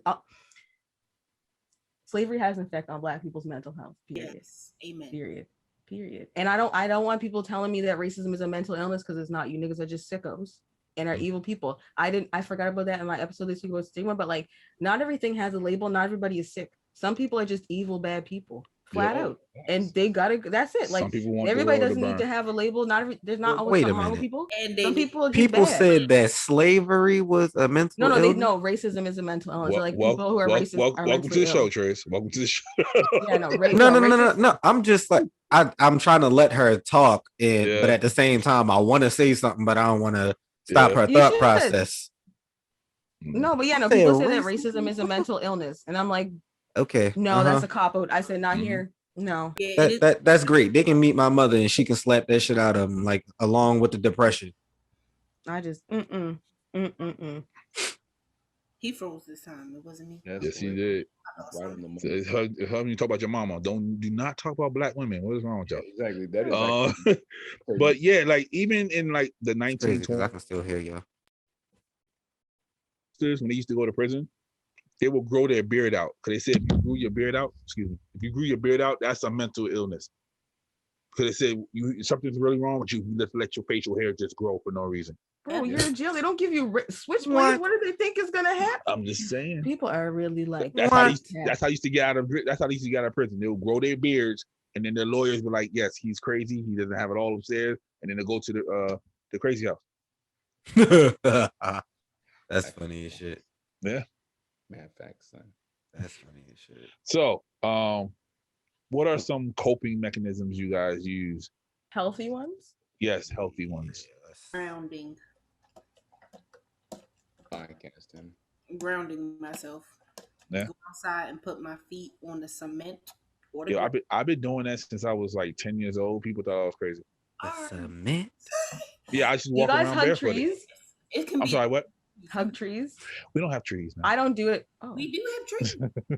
No, we have big people really hug trees though. Yeah, some people did. Like there's where that like phrase comes certain from. energy in like trees. I've never hugged a tree yet, but they say it's like very grounding. Outside, I ain't hugging not a goddamn tree. Yeah, we got cicadas right now. We can't be hugging on them. Trees, definitely. You've hugged a tree before, Poochie? No, yeah. Her name was Monica, wasn't it? Exactly. That's okay. I like to climb trees too, Pooch. I'm talking about real trees. I'm not talking about people. I think I did it all. Coping mechanism though. Fam, you know what's a mad fire coping mechanism? Fire coping mechanism. Raise my voice. I'm trying to be sexy all the time. Yeah, we need Keith right now. We don't need Pooch. Keith. Yo, but a coping mechanism, I would say, any of y'all read books? Yeah, I got a whole. I think we all read. Yeah, I was just gonna say, I think the fire's coping mechanism is reading. Like, y'all got any books y'all can suggest? Because I've been running through my books. Ooh, yeah. I'll put them in the group. Yeah, me too. I'll take some pictures of it and let's read them. Muchos gracias, bro. Yeah, books. That's a good one. Mm-hmm. I had to look at them. All right, Trish. Before cicadas got here, They're just bugs. They don't bite or anything. What is shit? Them niggas attack. They just loud. That's it. Matter of fact, when when we met up this morning and I went back in the house, on my way in, 3 of them was waiting for me at the door. And as soon as I got, they was just like, yeah. And I was like, oh, look. Yeah, What's up? I left my job to go to another building, and the lady was walking in. She literally stopped in her tracks and said, "Can you let me in?" I said, "Don't you work here?" She's like, "Yeah, but do you see that on the door?" And it was a cicada. She's like, "Can you move that for me so I can walk in?" I literally just stepped on it and kept moving. I gotta pray on that because Yeah. I gotta kill a whole creature because she's scared to walk in the building.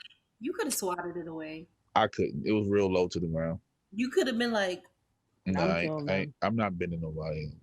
You should have just opened the door for real. Just, I can't. It's the front of the building. They gotta let her in. Now she went around the side. I could have let her in. But yeah. But go ahead. Good coping mechanism. That's whack. Before cicadas, I like to go outside and just sit outside. Like I guess you could call that a grounding thing. I don't really like do the whole take your shoes off though. Yeah, because that's not like a thing for me, but you should try it though. Go in your backyard with barefooted. I ain't going in that one. Breathe like 5. Be like water. It can flow. It can crash.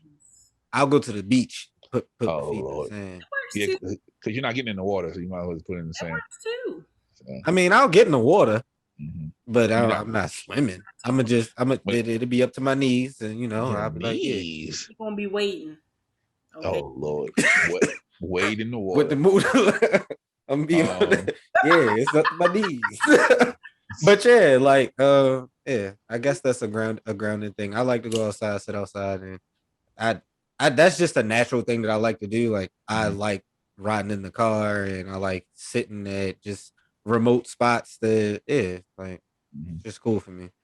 I like listening to the sounds and whatnot. Except cicadas. Keep that shit away from me. Oh Lord. Okay. Some niggas is loud. Megatron. Reverend Megatron. There's a couple things that I like to do. So like now that I can go outside again just because of the temperature, like running really does help clear my head. And I'm pretty sure your followers appreciate walking. That. Yeah, it's I be trying. But yeah, running definitely like really helps. I'm someone like usually if I'm having like a really tough day, I'll cook. And only because cooking, like I need to do something in completion to feel like I've accomplished something. So like cooking is one of the ways I can do that. So like I can start something like midway through, cook it, finish it. Like then I have a sense of like mastery for the day. I've done something in its entirety and I was productive. So like cooking, or like you could do a puzzle, you could color something, like, but starting and finishing something is really helpful. And then like summertime here, like I just go to the beach. So like going and like not so much getting in the water, putting my feet in the sand, but just like going to the beach just for like clarity, just realizing like this, like there's so much more out there. Like this is one small thing. You are a part of a bigger unit and a bigger like piece of the puzzle. And I find just the water very calming, like the noise. And like it's just, you can kind of quiet, like there's just nothing there but like nature sounds. Like you can like hear yourself the most. I find that I can hear myself the most and be the most like content and at peace is at the beach with like the smell of the salt water and like just birds chirping and like the waves crashing. So beach. Smell of the whale sperm and water. Oh Lord.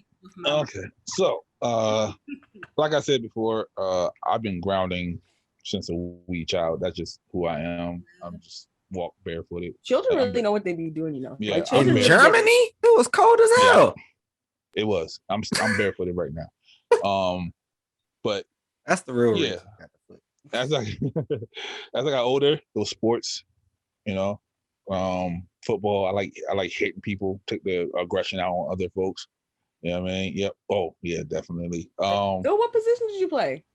I was a linebacker. I was a defensive lineman, and then when I lost the weight, I was a quarterback. Okay, I have a cannon. Yeah, I have a cannon. Yeah, I used to be. Really? Yeah. You were a quarterback. Yeah. Oh. Mm-hmm. Chris, no. Chris, no. He played football for a little bit. Oh, you do? What did you play? What was your position? This was before I realized I was fast, but I was on the line. He realized he can't catch, and then he was like, I don't need to catch. Yeah, I would if they would have put me in the what's the name in the as a running back, I would have burnt them up. That's what the coach said. Coach said, your son's fast, but he can't catch. I'm like, we know. Hey, I didn't. So Megan, that kind of stuff, like when people be like, "Oh yeah, you trash at different sports," I'm like, and if the ball can get in my hand, I guarantee your ass ain't catching me. Yeah, because like and I play very very good defense in basketball. I'm not shooting it like before we start playing. I'm telling you straight up, I will move this ball faster than anybody on this court. And I'm going to play lockdown. And I'm playing lockdown defense. Don't pass this offense fills seats, defense wins games. He can't. He can't shoot. I can give you a smooth layup though. I feel like you're a better player if you play good defense over offense. Like because defense is where the real skill and where the real work is. Like everybody, you can shoot a ball. You can make stuff look good, but like that's fine. Pooch, you were defense, weren't you? You played on the defensive side, didn't you? I went both ways, baby. Yeah. You were on what? Oh hell, he went both ways. Yeah, I went both ways. Yeah. So what was your position on the offense? Running back. Really? Yeah, he was a run against y'all. Oh yeah, I was a tight end, so we gonna get this running in. Are we racing? Y'all don't want this. A Sarcarrogance race? That's what we doing? You guys see, I'm working on my hill sprint. So once I get on flat, you don't want this. You could be the cute flag girl with the good body. So Triz, it has to be an incline. It cannot be a straightaway because you got hills over here, sir. He ran track in college, so he's trained. Yeah. What you think we trained on? Hills. Exactly. We out here. Everything is a hill here. I have a hill. I have a hill for you to run. It's a hill by Morgan. No. I'm talking about Cherry Hill. I'm out here. Oh hell! We should have like a. We are not going down Cherry Hill. Childish, but like we should. They must have like football teams down there. We should do like a football game, like challenge either like something like someone else or do like a Fed. And that hill that almost fell right back down. Oh yeah, that's a good one too. Yeah. I had plans. You know what? That's my hill. I had plans before the pandemic of getting like a kickball league together and all that good stuff. So hopefully when I'm not good at that, but I mean I can play football though. Kick a ball and run. That's all you have to do. Yeah, but like I know, just play baseball. That soccer baseball shit is stupid to me. Like, why would you mix that? The shit is dumb. I like soccer. That is an American pastime. They play kickball in every stage. No, we call school. that soccer baseball because that's what it is. Okay. Soccer baseball. Anyway, well, think about it. Don't it make sense? No, it doesn't. Okay, soccer yes. Oh goodness, no, not that either. So I was grounding and I played sports, and when I got my license, I was a driver.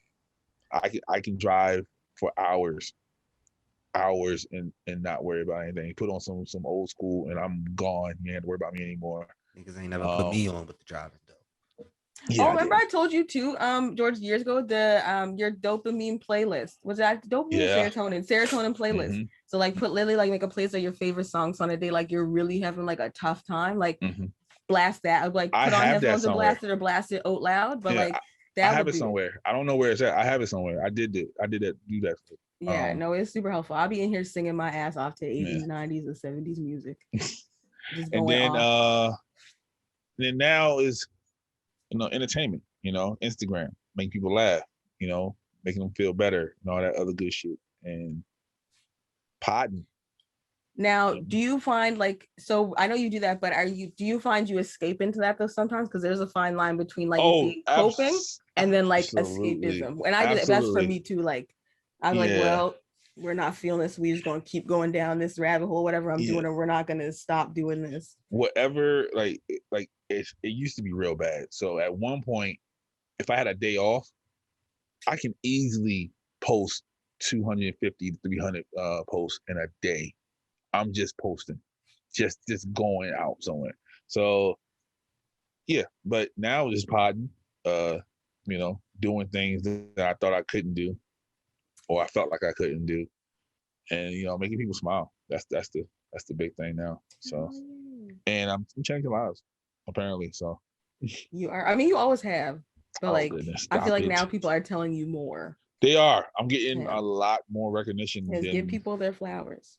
not a lot more recognition than usual. So, and a lot more hate than usual too. So, Yeah, I told you the hate is just confirmation. Love and hate come from the same place. So I tell myself that every time people are mad, I'm just like, comes from the same place. I was like, I'll take it.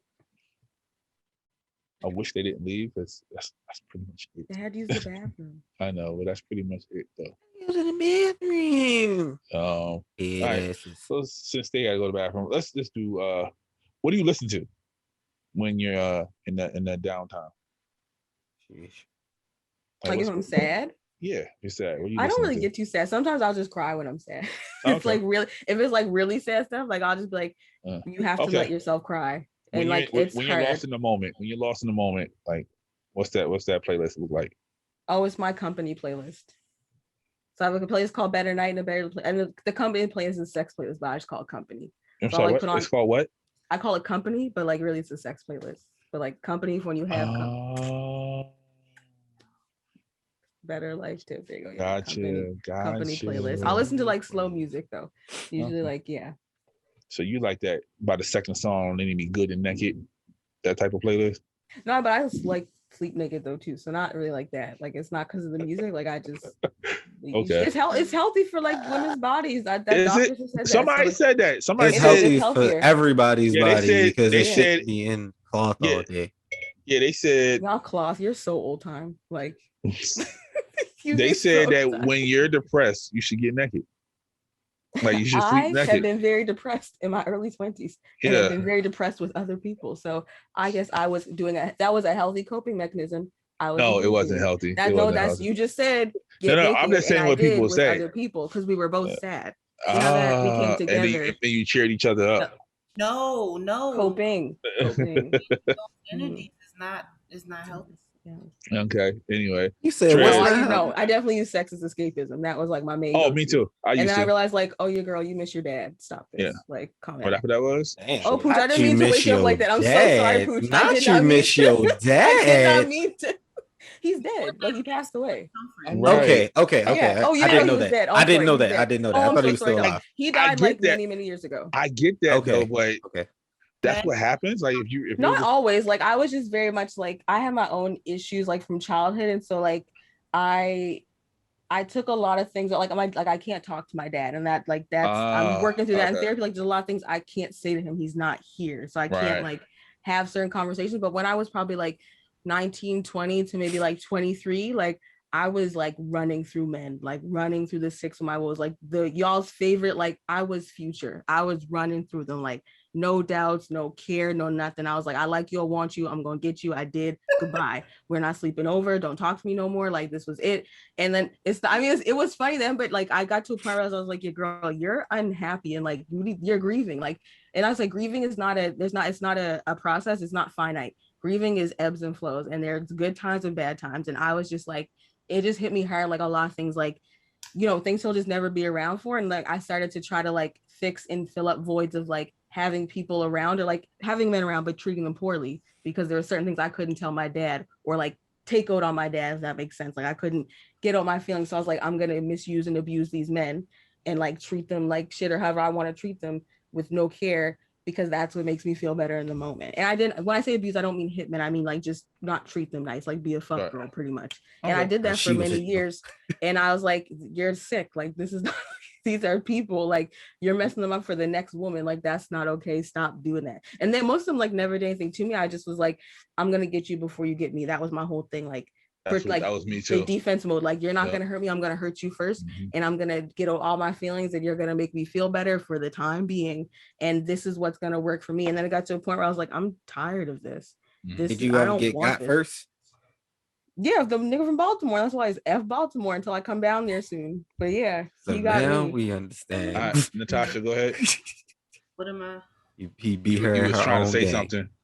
Oh, I was about to say literally had that same like period in a sense, but I wasn't like treating guys badly. I was like mothering them. It was weird. I was coddling niggas. It was bad. Okay. So what's your playlist sounding like? Oh yeah, mine was a like nasty. Yours is nasty. Yeah. What's your playlist sound like, Natasha? My playlist, J. Cole, Kendrick. no, it's a lot of random ass like. Okay, so some of them are TikTok songs, but I only like the beat, so I listen to instrumentals a lot. Okay. Oh yes. Because I don't really need people's words. Like they can shut the hell up. Like once I feel the beat, I'm like, all right, cool. So I'm on SoundCloud a lot because that's where that is. Uh-huh. J. Cole, yes, I have like one song from the new album on there. Um, Yeah, we gotta talk about that album too. what else? I don't really. I haven't been listening to music, and that's one of my coping mechanisms. I know when I'm really messed up when I think about when's the last time I listened to music, and it's been a while. And I've only really been listening to podcasts, but like I just said, I don't really care for other people's voices all the daggone time. I don't really care for people's voices all the time, so like I gotta Make that playlist. That serotonin playlist. Yeah. Dance Yo, around the house. the fact that I've heard the Cole album 3 times before you even listen to it, I knew something was wrong. yeah. So I'm back on my stuff. Okay. I've been listening to Trez, and don't say your music. What music you listen to? Why not? No, honestly, I do like to listen to my own beats because, They're like, fire. He can finish. you know, goodness. you know. Oh, Thank you, I goodness. appreciate it. You know, we out here. But like, I really do like listening to my own beats because for every beat that I have, I know what I was feeling in that exact moment just by me listening to it. Okay. And though I don't, and I think this is kind of like an extension of what I used to do when I was younger, because I used to write a lot when I was younger. Not necessarily like, sometimes it would be like complete paragraphs, but other times it would be like just random words just to put on paper just to get it out my system. Didn't know what that was at the time when I was doing it, but I was doing it. Because Yeah. kids know. Kids got the secrets to the universe, I'm telling you. We just Yeah. Super facts. Until their imaginations are destroyed. And Yeah, then when they stop believing, that's when it goes away. Yeah, but I feel like that's a direct reflection of the family that you come up into. I feel And like your beats are like your journal entries now. yeah, definitely. Cause like it's and that's another reason why I'm very, very particular about who I get a beat to and what beat it is. Like sometimes, and this is something that is documented. Like it's been times where like I will tell an artist, of course, I'll build rapport with them so I can have this conversation with them. Like I'll be like, bet, so I got this beat. I think you would be amazing on it based off of me listening to what you just did. But I'm trying to tell you, you really gotta go on this shit. Like I want this shit to be perfect. yeah. Like it, and matter of fact, there's a beat right now that I haven't found anybody that is gonna do it I wouldn't say the way that I'm looking for them to do it, but they're not going to like express it, yeah, and express what I need expressed on this beat. Because I'm not gonna lie, that beat was definitely at like one of my lower points of depression, and thankfully, I'm thankful that I met one of my closest friends, Slick, because he told me a little gem that I didn't know I was already doing, but once I realized that that's what I was doing, I kept doing it, and it has helped. And he was just like, "Yo, just put that shit in the music." And from there, yeah, I just been putting emotions in music. Yeah, for real. Like I like to. I'm a person that likes to listen to things back, and like, and especially if I'm in a certain mood, I can listen to a 2-minute beat from start to finish for like an hour straight, and just get lost in it, and just be like, I'm in a space right now where I just need to figure this emotion out, and I just need to dwell in it a little bit. And once I dwell in it, and once that music stops, it's kind of like that's a stopping point for me to dwell in it, kind of sort of. But outside of my music, my playlist would consist of, it's a lot of like eerie music. So like Brent Fayez, like his older music that didn't get to those new tapes when he was still with he was with a group.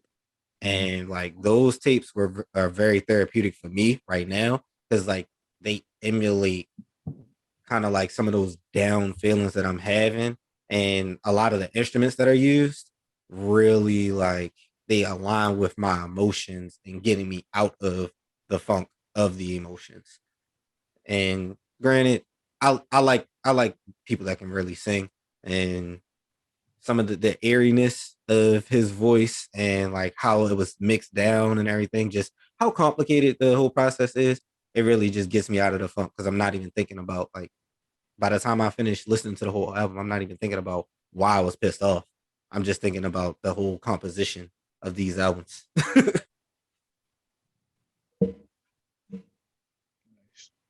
Chad? Yeah. Pooch?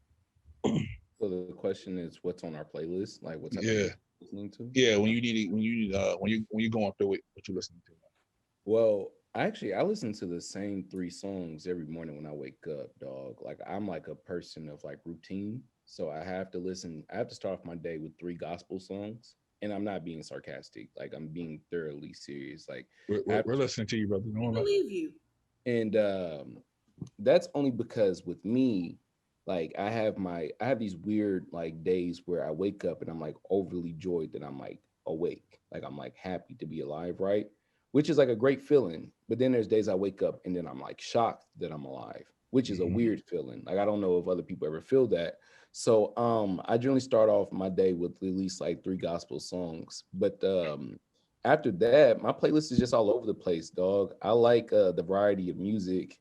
So you'll catch me some days listening to like some Oasis, some damn Smash Mouth, motherfucker. I'll turn on some weird ass 98 degrees, and then I'll turn on like BBD, and then you hear me listening to, some instrumentals from orchestra music. I'm just all over the place when it comes down to my music, because I think they kind of represents just my brain and my mindset. You just never know what the fuck I'm gonna get into today. So I can't really say what type of playlist I have, Mhm. because it's just a variety, dog. It's just whatever I feel in my soul. I think music is like one of the both like best feeling processes that humans have, like together, because like yo, like you can mad connect over a song. There's like songs, bro, that I hear that I can't even hear. You get what I'm saying? Like I don't even want to turn them shits on because I don't even want to go back.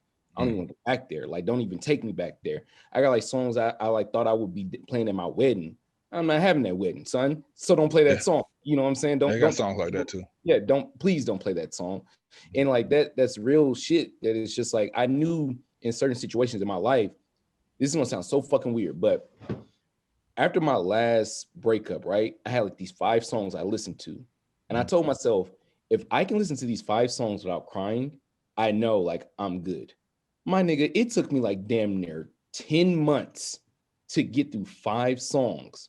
Into which now, like, I'll play them now. It's like, oh yeah, this is fire. But it's just crazy how music has that effect on you. You know what I'm saying? It's just like, and it was like weird because I remember one point I'm playing a song and I'm like crying.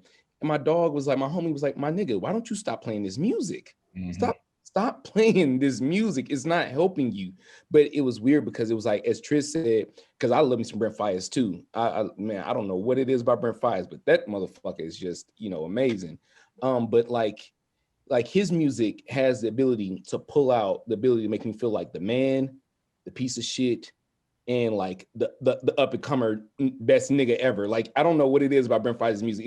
It's great. But the kicker to that is that's He safe, is not sponsoring this. man. Yeah. Yo, that nigga's fine. All I'm saying, he's good.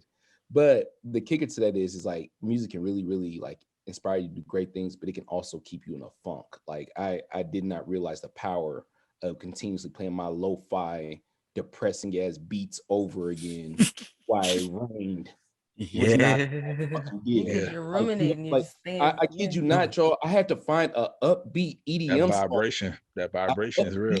EDM song Not when I the was starting unsense getting music. depressed, and I would have to turn that shit on And I would be like, I don't want to get this happy. But then as soon as I would get depressed, I boom, go to that song. Turn on, bro. We gotta dance, we gotta do something, but we can't sit here and be upset and listen to You Can't Save Me by Sir one more time. So that was that was how my journey with music came back around. But yeah. What are the gospel songs? I'm curious. Yeah, I was that was my I was asking, like, is it a specific 3 songs? It's a specific 3 songs. So the first song is I'll Trust You, Lord, live by Donnie McClurkin.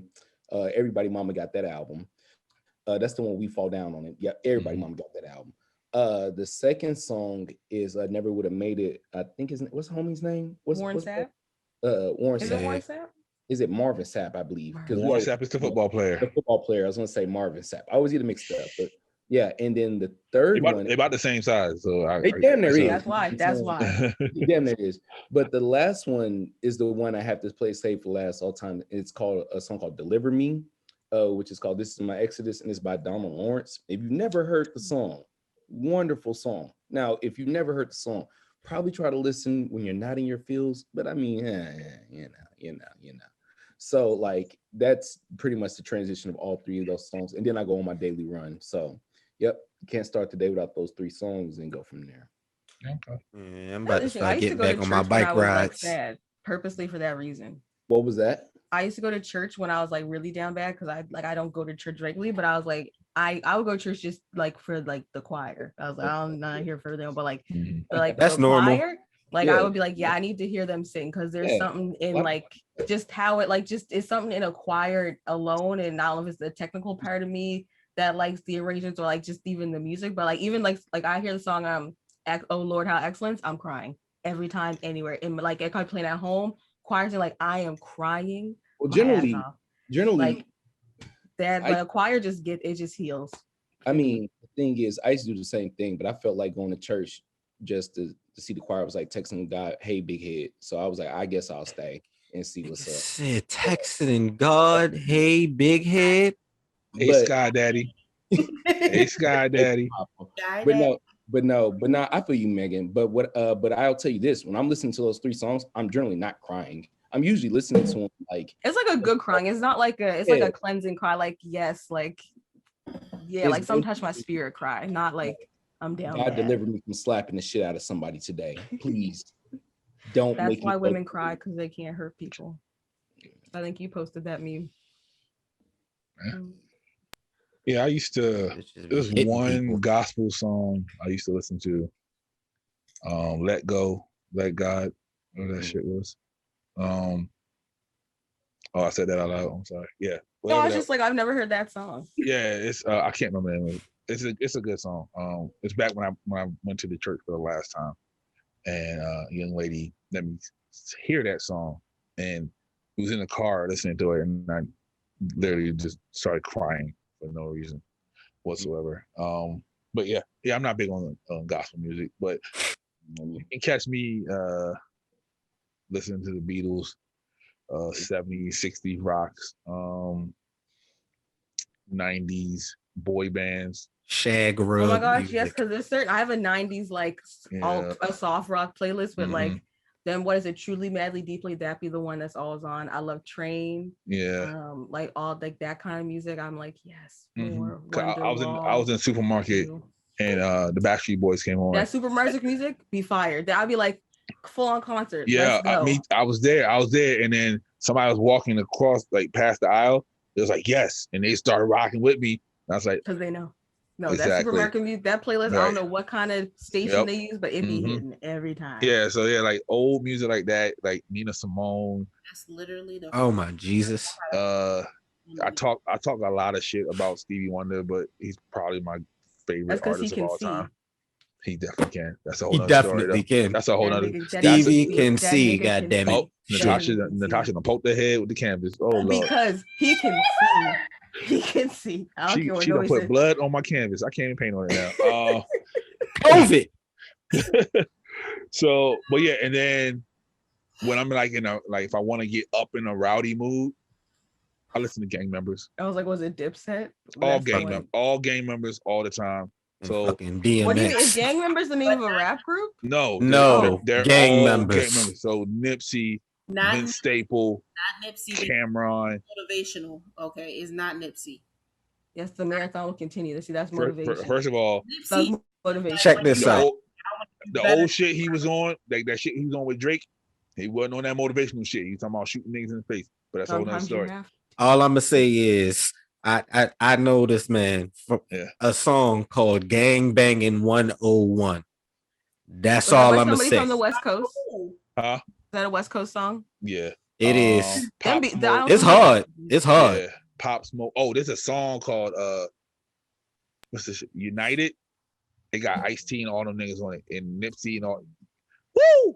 I was in the car. I played it back like 5 times. But yeah, like gangbanging music.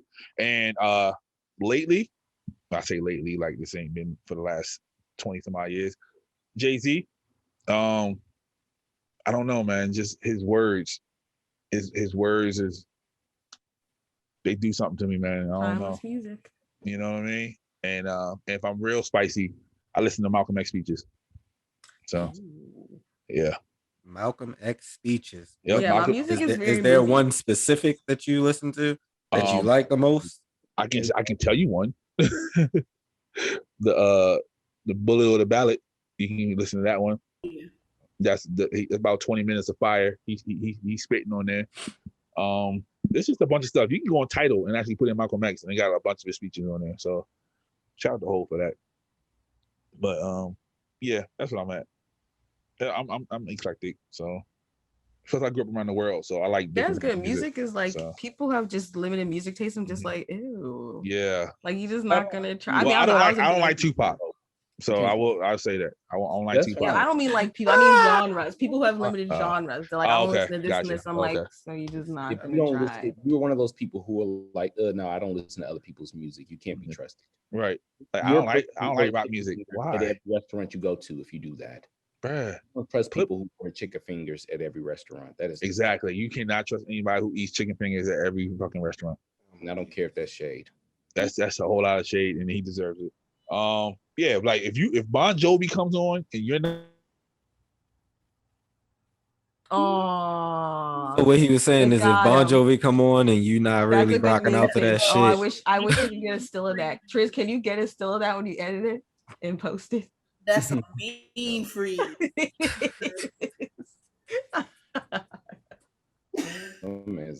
don't even know if it's going. He needs to start using that as his own reaction. Like when he posts them slides, he needs to start putting his face there because this is a good one. That's a meme for life. Oh, that's too much. Wow, he's stuck. Oh well. I mean, next time, I guess. But you need to have different music tastes. I want to go to the opera one day. That's like my real goal. I feel like I'm going. Like I'll have made it when I can go to the opera in like a ball gown. Because like that is like there's a particular song. It's called Cante Partiro, and it's Time to Say Goodbye with Andrea Bocelli and Sarah Brightman, and like just vocals, the arrangement, the strings, timpanis, like it's just a beautiful body of work. Like I just don't want to go to the opera and fall asleep. Like I know I can't be any bit intoxicated with that because it's gonna be too soothing for me. Because like I get into these, but not all opera shows are soothing. No. Yeah. So like that when I went to a ballet and I was just like, this right here is my cup of tea. Like I get into these modes where like I just don't think about music the same way as a lot of other people. Like I'm that person in the club that's really sitting there like, how the hell did he do this? This hard. So like yeah, that's and then like I trained at all, then my brain is going, and then I'm gonna be listening to the vocals, I'm gonna be like, oh, she hit that note. Oh Lord. I'm back, y'all. I'm back. Oh yeah, no, your meme is coming. It's gonna be with that Section 8 Wi-Fi. I keep trying to tell you to update it, but you don't want to listen. Nah, the extender is going bad. I got a new extender. That's all. You need to up your MPBs, whatever it is. You need like 200 probably in your house. MPBs. You got all the nerd niggas at home like salivating right now. Oh, I am like a suit. Oh no, hey y'all. Yeah, that's right. Hey yo, don't say hey to her. God damn it. I'm gonna learn how to play games so I can be y'all on Twitch. Back. Y'all love pretty girls who play games. Yes, they do. Yes, they do. And they don't even have to be fucking good at the damn game. And I'm wearing a tank top too. Yo, there's one girl on Twitch who loses every fucking game she plays. Hey sis, we gonna be friends. So I bet Huh? Yeah, they like them some titties. Yeah, don't know and why. they just pay her. They just pay her. She loses Bet. every fucking Say game. less. I'm going to my brother's house tomorrow. I'm Can telling you make me a Twitch? Yep. Show me this game. They lose. Thank She you. lose every game. She be on fucking what's that shit? The Dead game. by Daylight. Yeah, that shit. She be on all that shit. Losing. Probably COD too. I Mhm. can play COD. She like, oh shit, I'm dead. Like she be on that type of time. Like, Oh no! right, exactly. Fuck out of here. Yep. God damn it. So We painting them. No, one time though, when I was in college, the girlfriend that I had in college, she really thought that I was dead ass in love with this girl that I was watching. She was a Twitch streamer. Like, Yep. but she was good at the game, and like she would invite people on to play with her. And like at the time, I was definitely like, I could probably do this streaming shit because I was really, really good at Destiny. Like it was just something like it was like school and Destiny. Wow, and track. It was Destiny. Yeah, see, I don't track think than school. That's what No, it was. it wasn't. Just because listen, and then some Latina pom pom. Hey, it was good. Latina I trained her very well. Ain't nothing wrong with Latina. Shout out to whoever hitting that shit now. I told her that thing you like. All right. That Caribbean. All right. Okay. All right. So this has been a super long episode. This is longer than any other episode we ever did. Yeah, even the first one. It's because I had a mental break. That's why. You did. But we glad you had it though. We glad you had it. You had it here and not like on somebody that you don't know. Because like I don't do that. I stop myself from arguing with strangers. So like a light-skinned person once said, not everybody's safe. So so any good words for people's mental health you want to pass on to the other folks? Get a good word for the folks. Say something. See something, say. Yeah, say something. Or say, even if you just say it out loud to yourself, that's usually like, because there's things I thought, and once I said it out loud, I was like the air escaped me. I was like, shit. And I was like, so yeah, just say it. So whether you say it to somebody else, whether you say it out loud to yourself by it, whether you whisper, but just say it. Don't say that. And turn the don't let people turn the comments off. Yep. Tweet it out. Yeah, this is a journal. Yeah. Then you got that's a little bit of a slippery slope though, because then you got some people that's going to directly message you. You gotta be built for it tough. You can turn those off too. Okay, cool. Pooch. Gotta love thyself, bro. Honestly, this all starts with self-love, bro. I could tell you right now that everything I do, everything I am, I'm cool on this, bro. I'd be lying to you if I didn't say I had to tear myself down to build myself back up, bro. And that all starts with self-love. Because there's gonna be times that the people that you think love you, they ain't gonna agree with you. And you got to keep that foundation and be like, but I am who I am. I love myself. So sometimes you got to tell people fuck off, even in the midst of you being wrong, because you just got to love yourself, bro. It's a slippery slope, but it starts with self-love. Take your time, Pastor. Around. Love yourself when people don't love yourself online. Love yourself offline where it counts in real life. Because I was like to people, it's not, internet's not real. Like I have a real life. This is not my life. Like I have a real life and I'm popping in real life. I'm cute in real life. I got my own mind in real life. I'm smart in real life. So all this is cute, but that part. Treat yourself good in real life. Be nice to other people in real life. Do smile at a stranger today in real life. Be kind. That's it. Be like Pablo in real life. Don't smile to her. and don't walk up on my man Poochie and say hey. So he think you like telling me like the hat. Not again. Like the hat.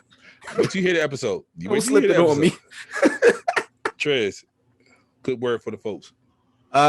This is for my creators out there. Keep fucking creating. Don't stop creating. You said what? We just gonna leave everybody else up. Yeah, he No, I'm not. No. So y'all, he don't believe in inclusion.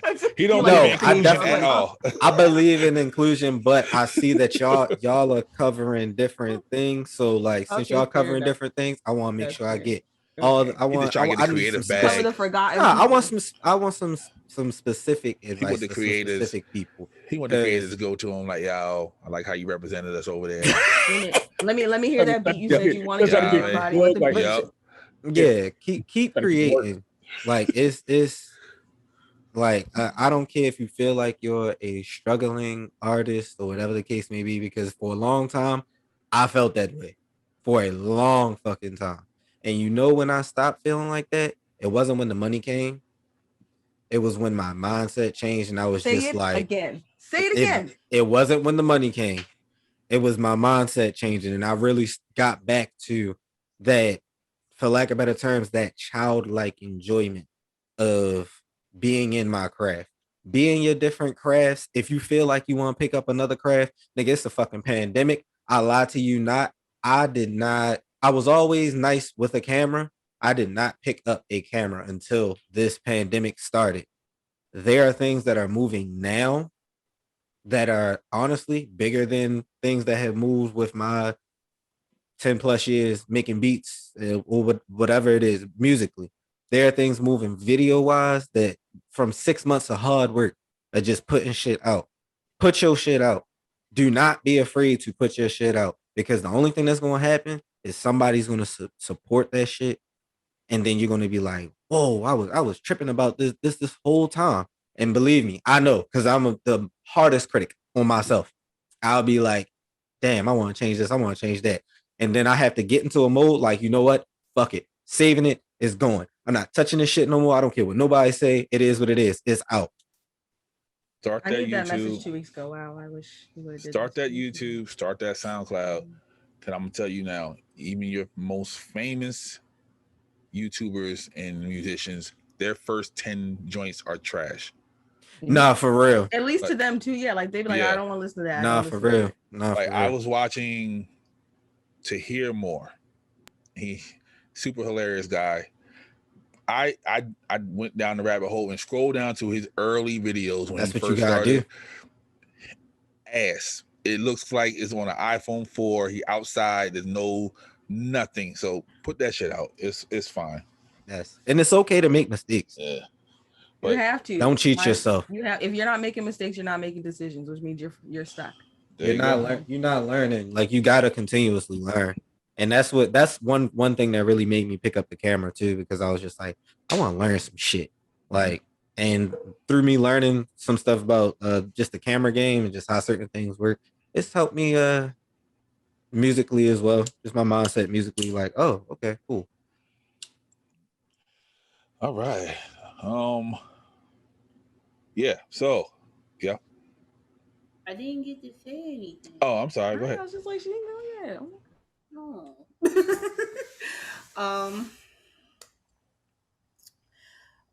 You are in your own lane.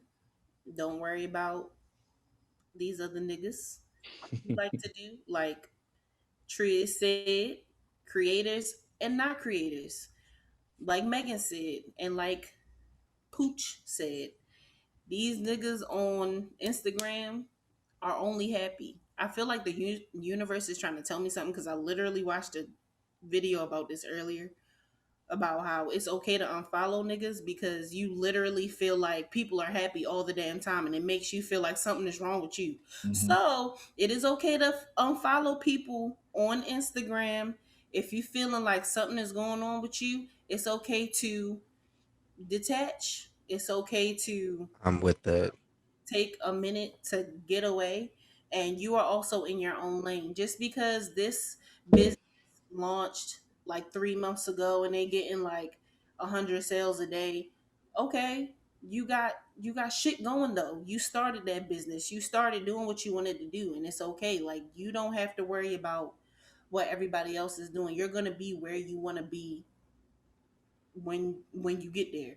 But stay in your lane, and it's gonna be all right. Don't crash. Don't don't crash worrying about somebody else's shit. Worry about And if you do crash, it's fine. You know, everybody falls, everybody crashes. tell somebody if you crash. Mhm. It's gonna be okay. We're gonna get it together. Exactly. But yes. Okay. Cool. All I have to say is that no matter what it looks like on the outside, the world is definitely a dark, dark place. You are not alone. I repeat, you are not alone. You are simply what's the word? We're here with Microcosm. you. Yeah, we're here. You're a microcosm of what the entire world looks like. Everybody that smiles has something going on. No one is completely happy 110% of the time. No, because I said my episode, happiness is not a place. It's people think it's a destination. It's not. They're short, temporary, forever. They're bursts. Exactly. But happiness is not consistent. It's not all the time. Yeah. So happiness is like taking showers. I need you It's to like taking showers. Like, I need you to I'm just waiting. Some Where he people going don't with shower this? every day, so I'm like, please. Yeah, exactly. And those people are not happy.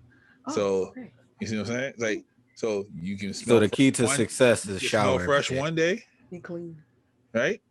And then the next day you are not. Taking a shower can get you out of a funk. Absolutely. Yeah.